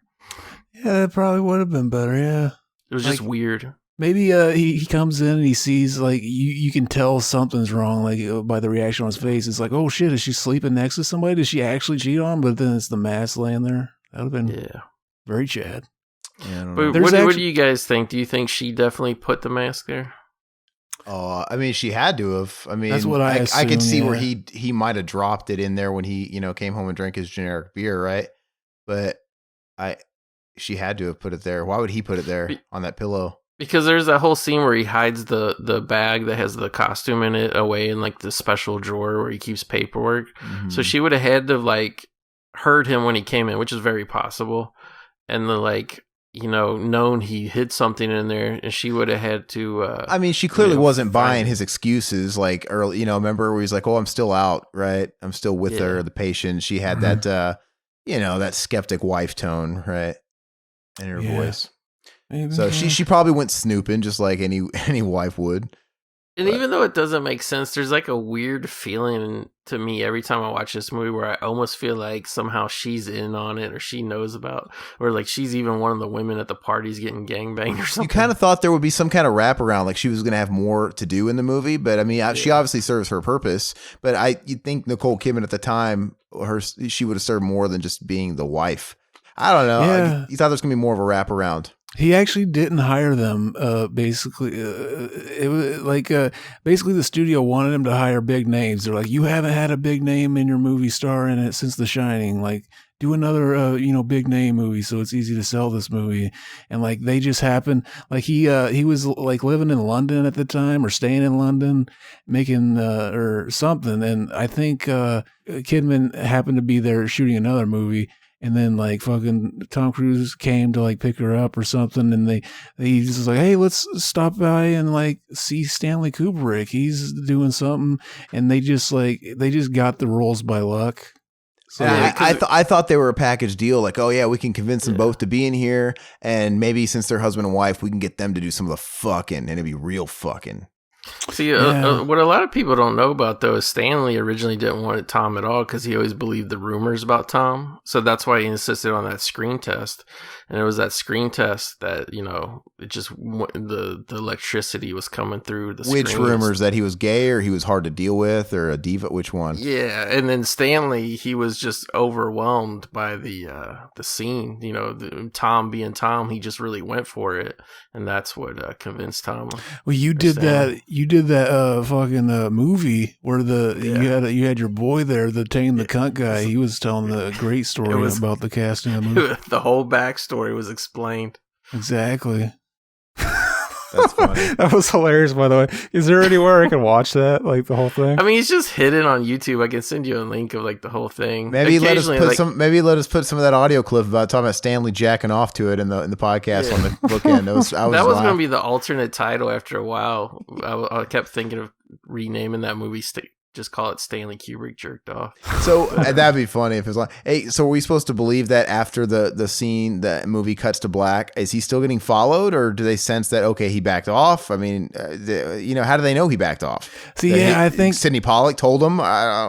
I think it's implying that, like, yeah, he saw that the grass was greener on the other side and maybe a little too green. And now he doesn't want it. Like, now he wishes he could unsee it, basically. Like, he's not going to go looking for anything else. He wants to go back to his mundane kind of, what we got at the beginning, where we're getting all the shots of him, because after the party, like, that was like a thing I picked up on. It seemed like they made it a point to like, oh yeah, now they're getting back her, teaching the kid or helping with homework, him working with all these different people at the hospital, and like, yeah, just kind of like the fading into the background type of like back to normal thing. And I think I'm just looking forward to getting back to that. I don't want to fucking have to look over my shoulder and shit like that anymore. Yeah. I like I said, I related to Tom Cruise in a way. I mean, obviously not to this extent, but I mean, there's plenty of shit in my life that I wish I could unsee and just kind of rewind, go back in time. Like, yeah, how about I could decide not to go this route and I could just live in bliss. And, I wish I could unsee a lot of stuff in my life that you can't unsee. Mm-hmm. So also, that's great. Also, like I said, like the movie almost has like a moral message, right? So like we see, like how you say Tom envies the wild side, and like if you think about it, all the characters living on the wild side, like they all pay a pretty big price, except for the top dogs. And his friend, he's never with his family, he's never with his kids. Yeah. That's his penalty? I'm guessing he's like he goes where the work is. Yeah, like they're on the other coast. Yeah, but. So what about your opinions on because the movie's obviously notable for being Stanley's last movie. Was it not finished? Is that what deal? Do they have to edit the shit after? Or here's a trivia. So Stanley Kubrick died just 4 days after presenting Warner Brothers with what was reported to be his final cut of the film. After a legendary long shoot, his friends and family, as well as the cast and crew of the film, all claimed that Kubrick's death was completely unexpected and that he never seemed to be in poor health while making the film. So basically, there's two versions of the story. One, that Stanley Kubrick gave this, just a couple days before he ended up dying. And then the guy who wrote the script actually says that, actually, that's bullshit. He died, and then Pollock actually did the final cut after he died. Right. That's kind of a weird conspiracy theory. And he claims he also, that guy, Frederick Raphael, he released a memoir book called Eyes Wide Open or something like that. And like Yeah. it was like, oh yeah, my time working with Stanley Kubrick, and apparently like Kubrick's family really was pissed because like he published stuff without asking their permission and stuff. And yeah, I've never read that, but like yeah, I'm seeing about it in the trivia. It sounds interesting. Well, like, what do you think? You think like fucking like he finished the final edit or? Yeah, I think he finished just because I was watching some of the stuff behind the scenes about the way he worked and the way he would watch all the takes at once. He had all these multiple monitors and shit. Like, I think probably just the process of shooting the whole thing and then editing it in the way he did, the way he worked. This is also the perfect movie for conspiracy theories because it's like, oh, unearthing this secret society, and then Stanley Kubrick ended up dying right after he made it, and like, did they kill him because he told us the red, he was too red pilled, yeah. Yeah, I think just pretty much it just wore him out, over exhausted because like the one guy was saying like he looked really tired by the end of the post production, but yeah, I think he pretty much ended it. I mean, finished the film. I just I never really had a reason to believe because there's if anybody else was finishing it, like I think it wouldn't be 2.5 hours long. Yeah, probably. I think Warner Brothers would have cut that shit down to 2 hours, just like they did Justice League, so they could get more showing. I think it's like isn't it like 2 hours 45? I think it's even longer, isn't it? Yeah, it's like 2:39, 2:45, something like that. Yeah, like I have trust. And like one thing that I thought was interesting was because I heard I only got because I'm a little bit older than you guys, but even then I was only old enough to see Full Metal Jacket in this. When you're talking about the Arlie Ermy criticism where he's saying the bullshit. Yeah, he said he hated it. Yeah, hated Eyes Wide Shut. Yeah, but it's a he said she said situation. Oh, it's weird, but yeah. So it's just but what's weird is I always heard about the way it was just legendary the way they marketed this movie about how weird Kubrick was. Like they made it a positive, oh, he does so many takes, and Tom and Nicole were frazzled and worn out and shit. But it's when you watch Full Metal Jacket, that looks like a movie that's made by a motherfucker who does 43 takes. This one has a looser feel to it, and I don't know if that was just old age coming up with them or what. But it's it kind of does, especially the first time you see it because you don't know where it's going. It feels like it's more of a looser, improvised almost Kubrick movie. But then when you see this movie 3, 4, 5 times and you connect the dots and you realize everything is actually in it for a purpose and a reason. I think it is a masterpiece. It's people I don't think really give it as just due because they look at it as just the movie that he croaked on or whatever, but it's just I think it's just as good as his other shit. I think it was soured by a lot of the time because this movie was really hyped when it was coming out because he died. It was great legendary filmmaker's last film, and it was, so basically all these people that don't really appreciate it kind of their ears perked up, the big event movie of the year, we gotta go watch it. And just some people just don't get, this kind of movie. And I mean, not to sound fucking oh, they just don't get it, bro. It's just a lot of people probably watch a movie like this and what was the point of that? What was that in? What? Well, yeah, well, it's one of those things where it's a double-edged sword. It Warner Brothers was right in that a lot of people would never have given this movie a look unless Tom was in it. I mean, you can say, oh, Nicole Kidman, but Nicole Kidman's been in a lot of movies, and her biggest ones were always where she was with Tom. But it pretty much was just that they had a real-life couple, and then and then this movie is all about a marriage going bad and wrong, and then people are saying oh, maybe this is really what their marriage is like and all this weird shit. But it's at the same time, it's then there is I won't say it is a backlash, but there's like you said, there's definitely a lot of people that it wasn't a 2.5 hour Stanley Kubrick movie is not their cup of tea. I remember my mom. I remember I wanted to watch this when I found out oh, I want to watch Stanley Kubrick movie when I was still pretty young, and I was Eyes Wide Shut, and my mom had heard about it. She's oh, I remember that. That was fucking. I remember that being dumb or something like that. Yeah. It depends on the viewer though, man. I mean, so I know Kubrick movies, and I watched it, and I was, like I said, we were talking about our theories and the subtext and all that shit. It just depends who's watching it though. My girlfriend, she's just that was fucking dumb. She wasn't getting any of it, right? She's just kind of looking at it at face value and what's right in front of her. And even at the end, Like, let's fuck. Like, I'm so confused. That was stupid. Let's watch a dog movie now. You know, so it just depends. Like, it's not, I would say Kubrick movies in general aren't for casual audiences. They're not, but like in a weird way. What do you guys think about this? In a weird way, I think this is Kubrick's like least artsy movie. Because it's basically a straight up thriller, you know, erotic thriller, whatever you want to say. Yeah, it's one that, like, you know, even like, yeah, I see. Maybe like maybe The Shining is. It's hard to tell. Yeah, because it seems like everybody pretty much likes The Shining, and do they?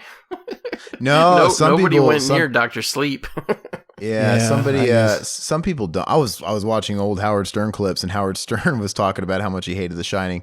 I guess it's the most like friendly for like just the casual people, because even they get something out of it. Yeah. The biggest gripe of people that don't like The Shining is for them it's boring and too slow and just boring. I've heard people say it's overly artsy for The Shining, which dude, every shot in The Shining is like a painting. It's the cinema, everything about it's beautiful to look at. I mean, I'm not into pretentious artsy fartsy shit, but The Shining gets a pass. That movie doesn't need dialogue most of the time.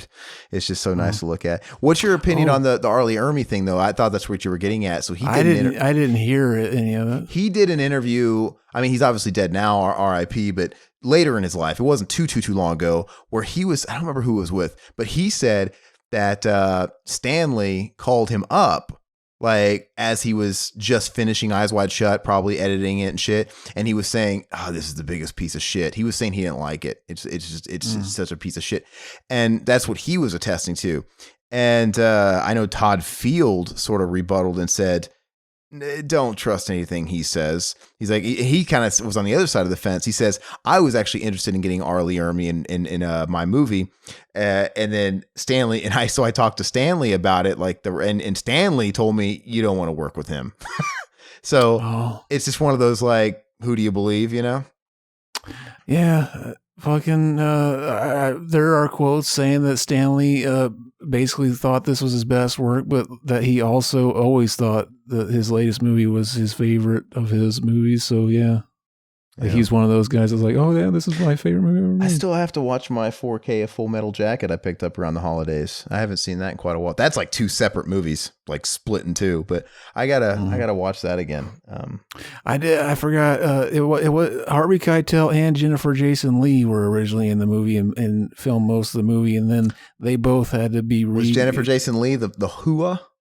I think she was Harvey Keitel's wife. They had to recast both of those characters because they both couldn't stay for the reshoots. Did Sidney Pollack's character have a wife in the movie? I just totally fucking blacked out. Yeah, but you only see her like when they walk into that first party, she's on his arm.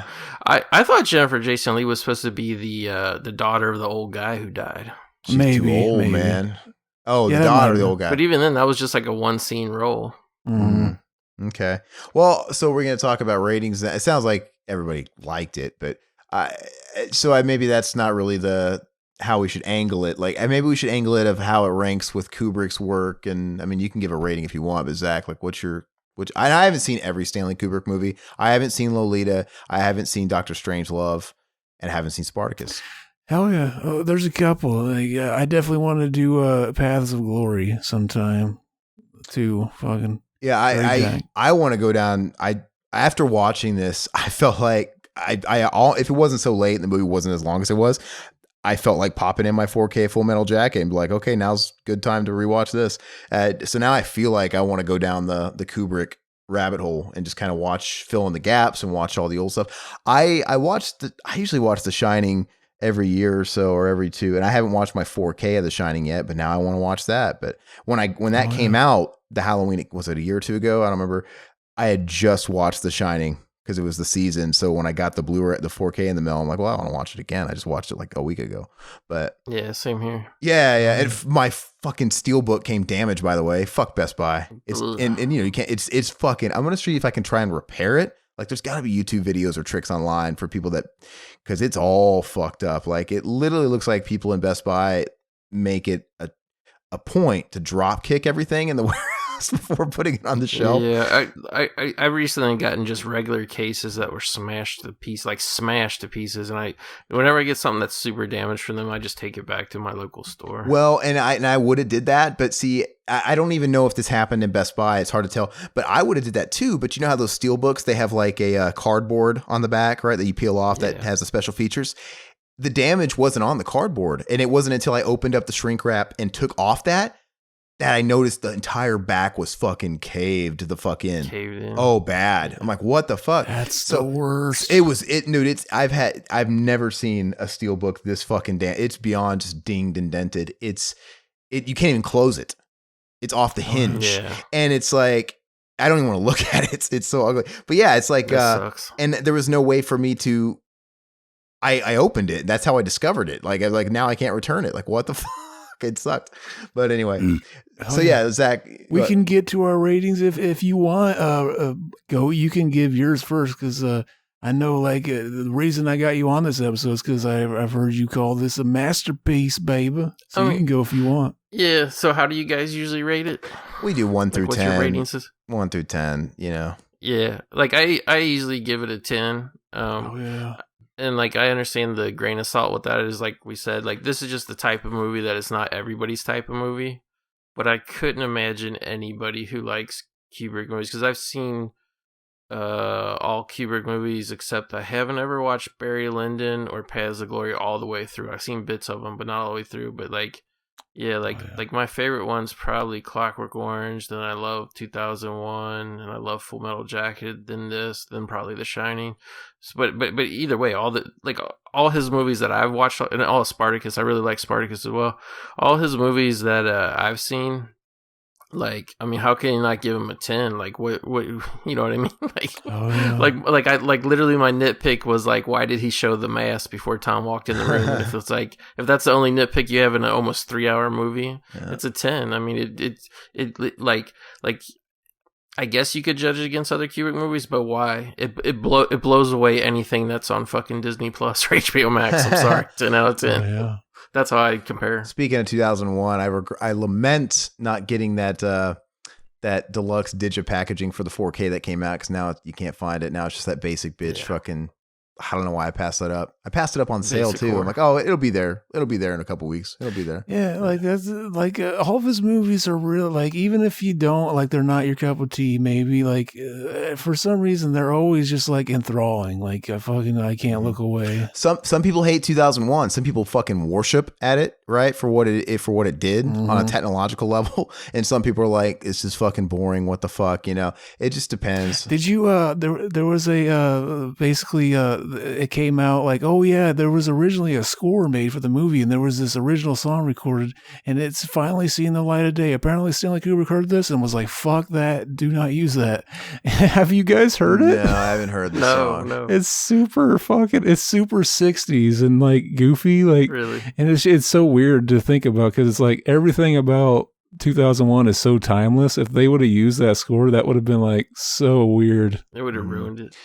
Speaking of score, though, I loved the score to Eyes Wide Shut. It was very Kubrick-esque, right? Yeah. Minimalistic. I mentioned it. Very spacey. That was another thing. Yeah, I was going to bring up that they did that thing. They did it with the. It was similar with Nightmare on Elm Street. They did this thing where it was like they're making a simple pattern, da, da, da, da, and then just kind of playing with it. And then every once in a while they'll throw in a note that seems like it shouldn't be there, like a sharp note. Right. Yeah, I think that was again trying to like the routine and trying to break out of the routine, like kind of like. Yeah, that piano was so seared in my brain, like literally for years. Like I even made a song that was like it was like a rap beat, but then I put like a piano piece on top of it that was almost like that. But like to me, Eyes Wide Shut with that music, it's kind of like people how they said like they did a pre-screening of John Carpenter's Halloween before he did the music, and everybody was like, it's boring, it sucks. But then when they saw the exact same cut of the movie with the music, they loved it. To me, that's like. all that tension and dread and scariness, because I thought it was kind of weird when I first saw it, because I was like literally half the age that I am now when I saw this movie. I was like, this ain't intimidating. No fucking old man who can barely walk gets out of a car and hands Tom Cruise a fucking envelope. Oh yeah, so scary. But like when I look at it now, when that music's playing, I'm just like, holy, like I was fucking scared shitless the other night when I was watching that scene. So it's like that music, man, it makes the movie, and like that's why it does. Less is more, man, and it's really, really good. Yeah, I'll give my rating. I've seen this movie 3 times, and every time I've liked it more than the last time.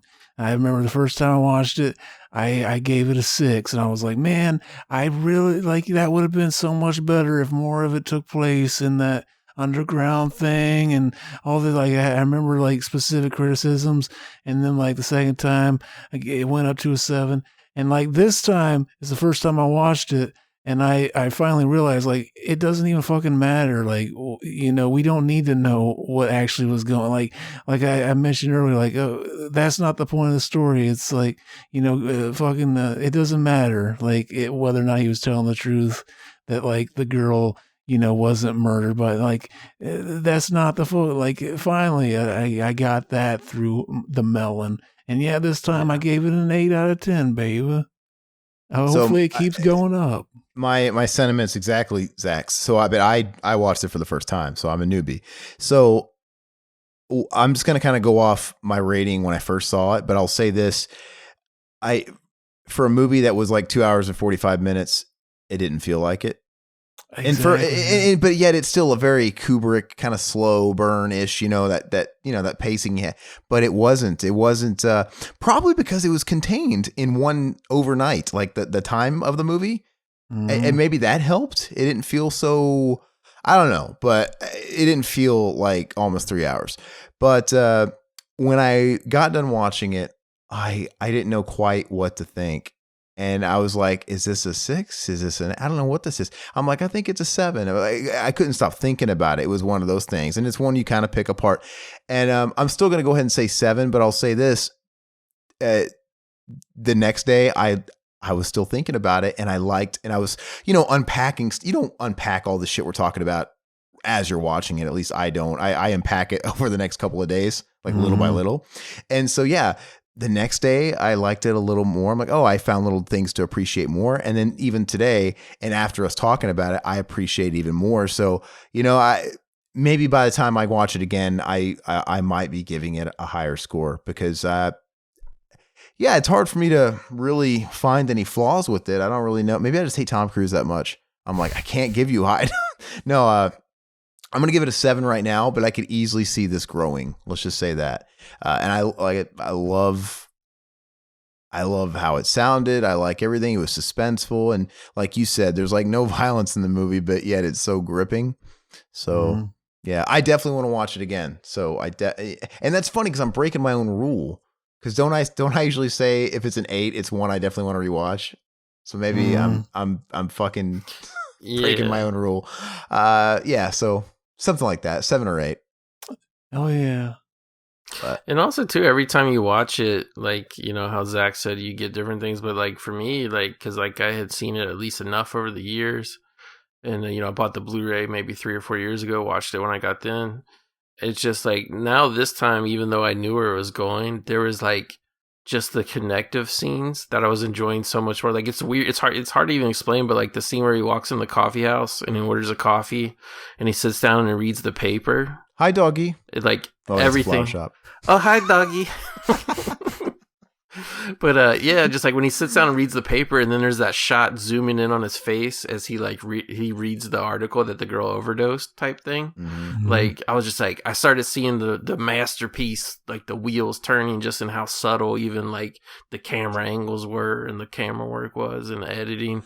That's why I'm just like, there's too many little nooks and crannies of this movie. If you really like watch it over and over, it's too masterful. There ain't no way. I'll do respect to him. I think he's actually even passed away now, but there's no way, Sidney Pollack edited this movie. Like it's just, he's just one of those guys, man, that director wise that you could put his name on the marquee bigger than the title because he sells the movie. Kubrick sells the movie.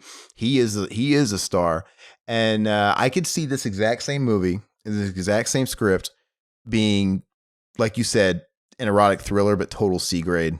You know, Basic Instinct or something, just some kind of fun filth. You know, it would be. Yes, it's some kind of trash, but it's the way it's shot, it's the way it's handled, it's the way how he knows how to milk a scene and drag it just right. But yeah, I mean, it's all a Kubrick thing. So that's why, yeah, Tom Cruise. I'm not offended. See, once again, it's a movie that would be good even without Tom Cruise, even though I think he did good in the movie. Mm-hmm. Yeah, it's one of those things I was considering a big minus at the time that Tom Cruise was in it, but the fact that, like, especially this rewatch, there was a couple scenes where I'm like, this is like Tom's really good in this scene. Just little scenes too, his gestures, his looks and stuff. And I think I finally completely 100%. Same with Nicole Kidman actually too. I finally completely came around 100% to where I don't think the movie would be as good, or at the very least, it wouldn't be the same that it is now if it was two different people in there. So. Here's a fun fact. This was one of Nicole Kidman's personal favorite experiences while working on a film, citing working with Stanley Kubrick being akin to attending film school, and Kubrick also talked her out of her plans of retiring from acting. And apparently Tom Cruise, the complete opposite. He hated having to fucking do all the. He basically, if I remember right, he said like, "Oh yeah, I'm glad I did it. Like I wouldn't change it for the world, but like it's not the way he likes to make movies. Basically, is like having to take every scene so much." Yeah. Unless he's jumping rooftop to rooftop and snapping his ankles in half. That's the type of repetitive filmmaking Tom likes. Oh, yeah. Oh, and this has the Guinness Book record for world record for the longest constant movie shoot at 400 days. Yikes. It also has the world record for having the longest screen test, 4.5 hour screen test. Hell yeah. Jeez. Stanley was edging that day. Hell yeah. So I think we definitely need to explore more Kubrick then, because we've all got gaps in the filmography. Here's the last trivia real quick. Oh, okay. Early on in development, when Stanley Kubrick planned to do Eyes Wide Shut as a comedy, he considered casting the then popular Woody Allen because he admired Allen's work. Then he considered casting the comedian Steve Martin because he had enjoyed The Jerk. The Jerk is great. Superstar Harrison Ford was considered for the lead role, as was later the married star couple Alec Baldwin and Kim Basinger. No, they're all terrible. Kubrick's different casting ideas over the years reflect a consistent wish to cast popular stars for this rather difficult material, but they also show that his concept shifted from comedy to drama, babe. I mean, it was going to be a comedy, and he didn't want Pauly Shore at the time. Yeah, come on. Pauly Shore was gone by then. Yeah, the weasel as Nick Nightingale. Exactly. Smoking some marijuana at the jazz club, Tom. Come on, buddy. Oh yeah, they blindfold me. Can you imagine when he walked into the sex party and he's seeing like all these guys pound these people on a pool table? He just would have given that Pauly look, like it's just his mouth just hanging open. You know that look he gives Link in Son-in-Law, and he bites the frog and just like dumbfounded at what he did. That's what he would be doing. But yeah, let's go and wrap up. We're 3 hours in, man. We've probably worn some people out, but this was a good one. I think we should do some more Kubrick. Yeah. Later, for sure too. So we'll just kind of close it out by saying thank you guys for joining us, of course. And same old bullshit, man. Zach, do you have anything you want to pitch? Mac and Zach coming out. Okay. How is he holding it? Bye puppets. Zach Pete in a pickle jarring. Riverman bailed. I guess I'll promote our latest episode of the BTM podcast. That's Invasion of the Body Snatchers 78 with our boy Donald Sutherland. Yeah. That dropped most recently, and that was supposed to cap off our Patreon choice month, but I think Zach and I agree we're just going to roll that into a month too, because we had even more suggestions, so why not? We had a good time doing it. Mac, what about Mac and Zach? You want to pitch something, piss boy? Let me just say, that's the second time in a row that exact thing happened. Like, when me and the GOAT, we were recording the Critters 2 commentary. As soon as I was like, I couldn't hold it anymore, I'm like, oh, I'm just going to mute it. Hope he doesn't ask me a question. And then as soon as I start peeing, they ask me a question. Well, I thought it was timed the way you wanted. I thought that's what you wanted. Added a little nugget to the Jar Jar piss, baby. Mac and Zack recently put out Critters 3 commentary, which has a funny thumbnail, of course, with Leo. And that's a funny one. I got to listen to that one. I had a good time listening to that. Was that a Dank to Dust one? That was. I did an edible. Yeah. So that was a lot of fun. Are you guys officially back? You guys took a couple months off. We did. It was. I didn't want to take anything off, but I kept like, oh, you ready to do it? It's another month almost. And it became 2 months. And now I'm like, let me know when you want. We're going to do the international cut of 3 Ninjas, baby. Max got a new girlfriend. Exactly. Ding, ding, ding, ding. Hell yeah, man. All right. So, and then Goat, how about you, man? Yeah, man, Movie Graveyard's going along strong, and we've been on, I guess, I can't remember if it was November or December, but we're basically on a 4-month high streak of, our 4 highest, most downloaded, whatever you want to call it, ratings, since the show started. So I think a lot of that has to do with the puppets coming over and checking out the show, because we got lots of Zack on our show. So thank you, puppets. And the dank ass content. Fucking dank-ass content. He put out the Screen Queens episode, the fucking just all this fucking dank shit, like the Kong Lives one, very Chad. Yeah, I'll run down all the shows we've done just since the beginning of this year. We did Biodome featuring Mac and Zack. We did Repo Man featuring our boy Will. We did Pretty in Pink. We did King Kong Lives. We did the 1988 Screen Queen Explosion, where we reviewed Nightmare Sisters, Sorority Babes, and the Slime Bowl Ballerama, and Hollywood Chainsaw Hookers. And most recently, we did Savage Streets, which Zack invented the commentary on. The commentary. So, you got to be listening. And I'll go ahead and I'll tease out our next 2 episodes. We got a special April 1st surprise coming. I'll just leave it at that. And then really soon after that, me and Zack did Critters 2. And then after that, you're going to get a dank-ass, another long episode where me and my boy Trev, we talk about our favorite movies from 1982. Hell yeah. It's all for you, Damien. All right. No, that's awesome. And I guess I just got to close it out normal by saying, if you guys didn't hear me at the top of the show, please take a second to like the video, please, or leave us a rating on your podcast feed of choice. Because if you guys aren't privy to it, that is how the algorithms work. You guys like the video. I also hear it's within the first 24 hours that does big things. I don't fucking know. I'm not a mathematician, scientist, or whatever. But if you do that, we'll get pushed out more into the search engines when people are looking for content and to the people that are going to like this show just like you do. So hopefully you want the family to expand. And also, if you're new to the channel, this is your first time and you're a fly buyer and you liked what you heard, subscribe. You know, whether it's on the podcast services or on YouTube. On YouTube, it's dumb. You got to hit that stupid fucking bell. I normally would say don't, because I hate extra shit and I hate extra alerts. But me personally, I will go through my subscriptions on YouTube. I watch YouTube more than anything else, more than Netflix, more than all of them. I watch YouTube, and I'll go through my subscriptions and I'll literally see the rundown. I watch YouTube on my TV. I mean, I watch anyway. I'll go through my subscriptions, man. Like everything that supposedly came out that day from the channels I follow, and it will have shit that's not there. Like it will omit stuff, and then I'll come across a video like a month later, and I'm like, how the fuck did I miss this? I check this shit every day.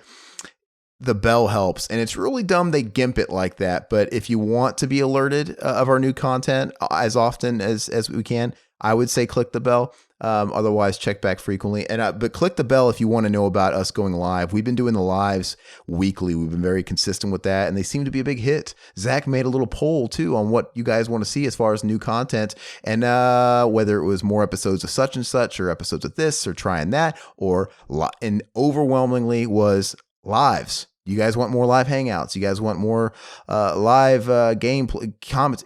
I guess that's what the kids enjoy. So when we do those, we put it out there that we're going live. We'll give you sort of a heads up.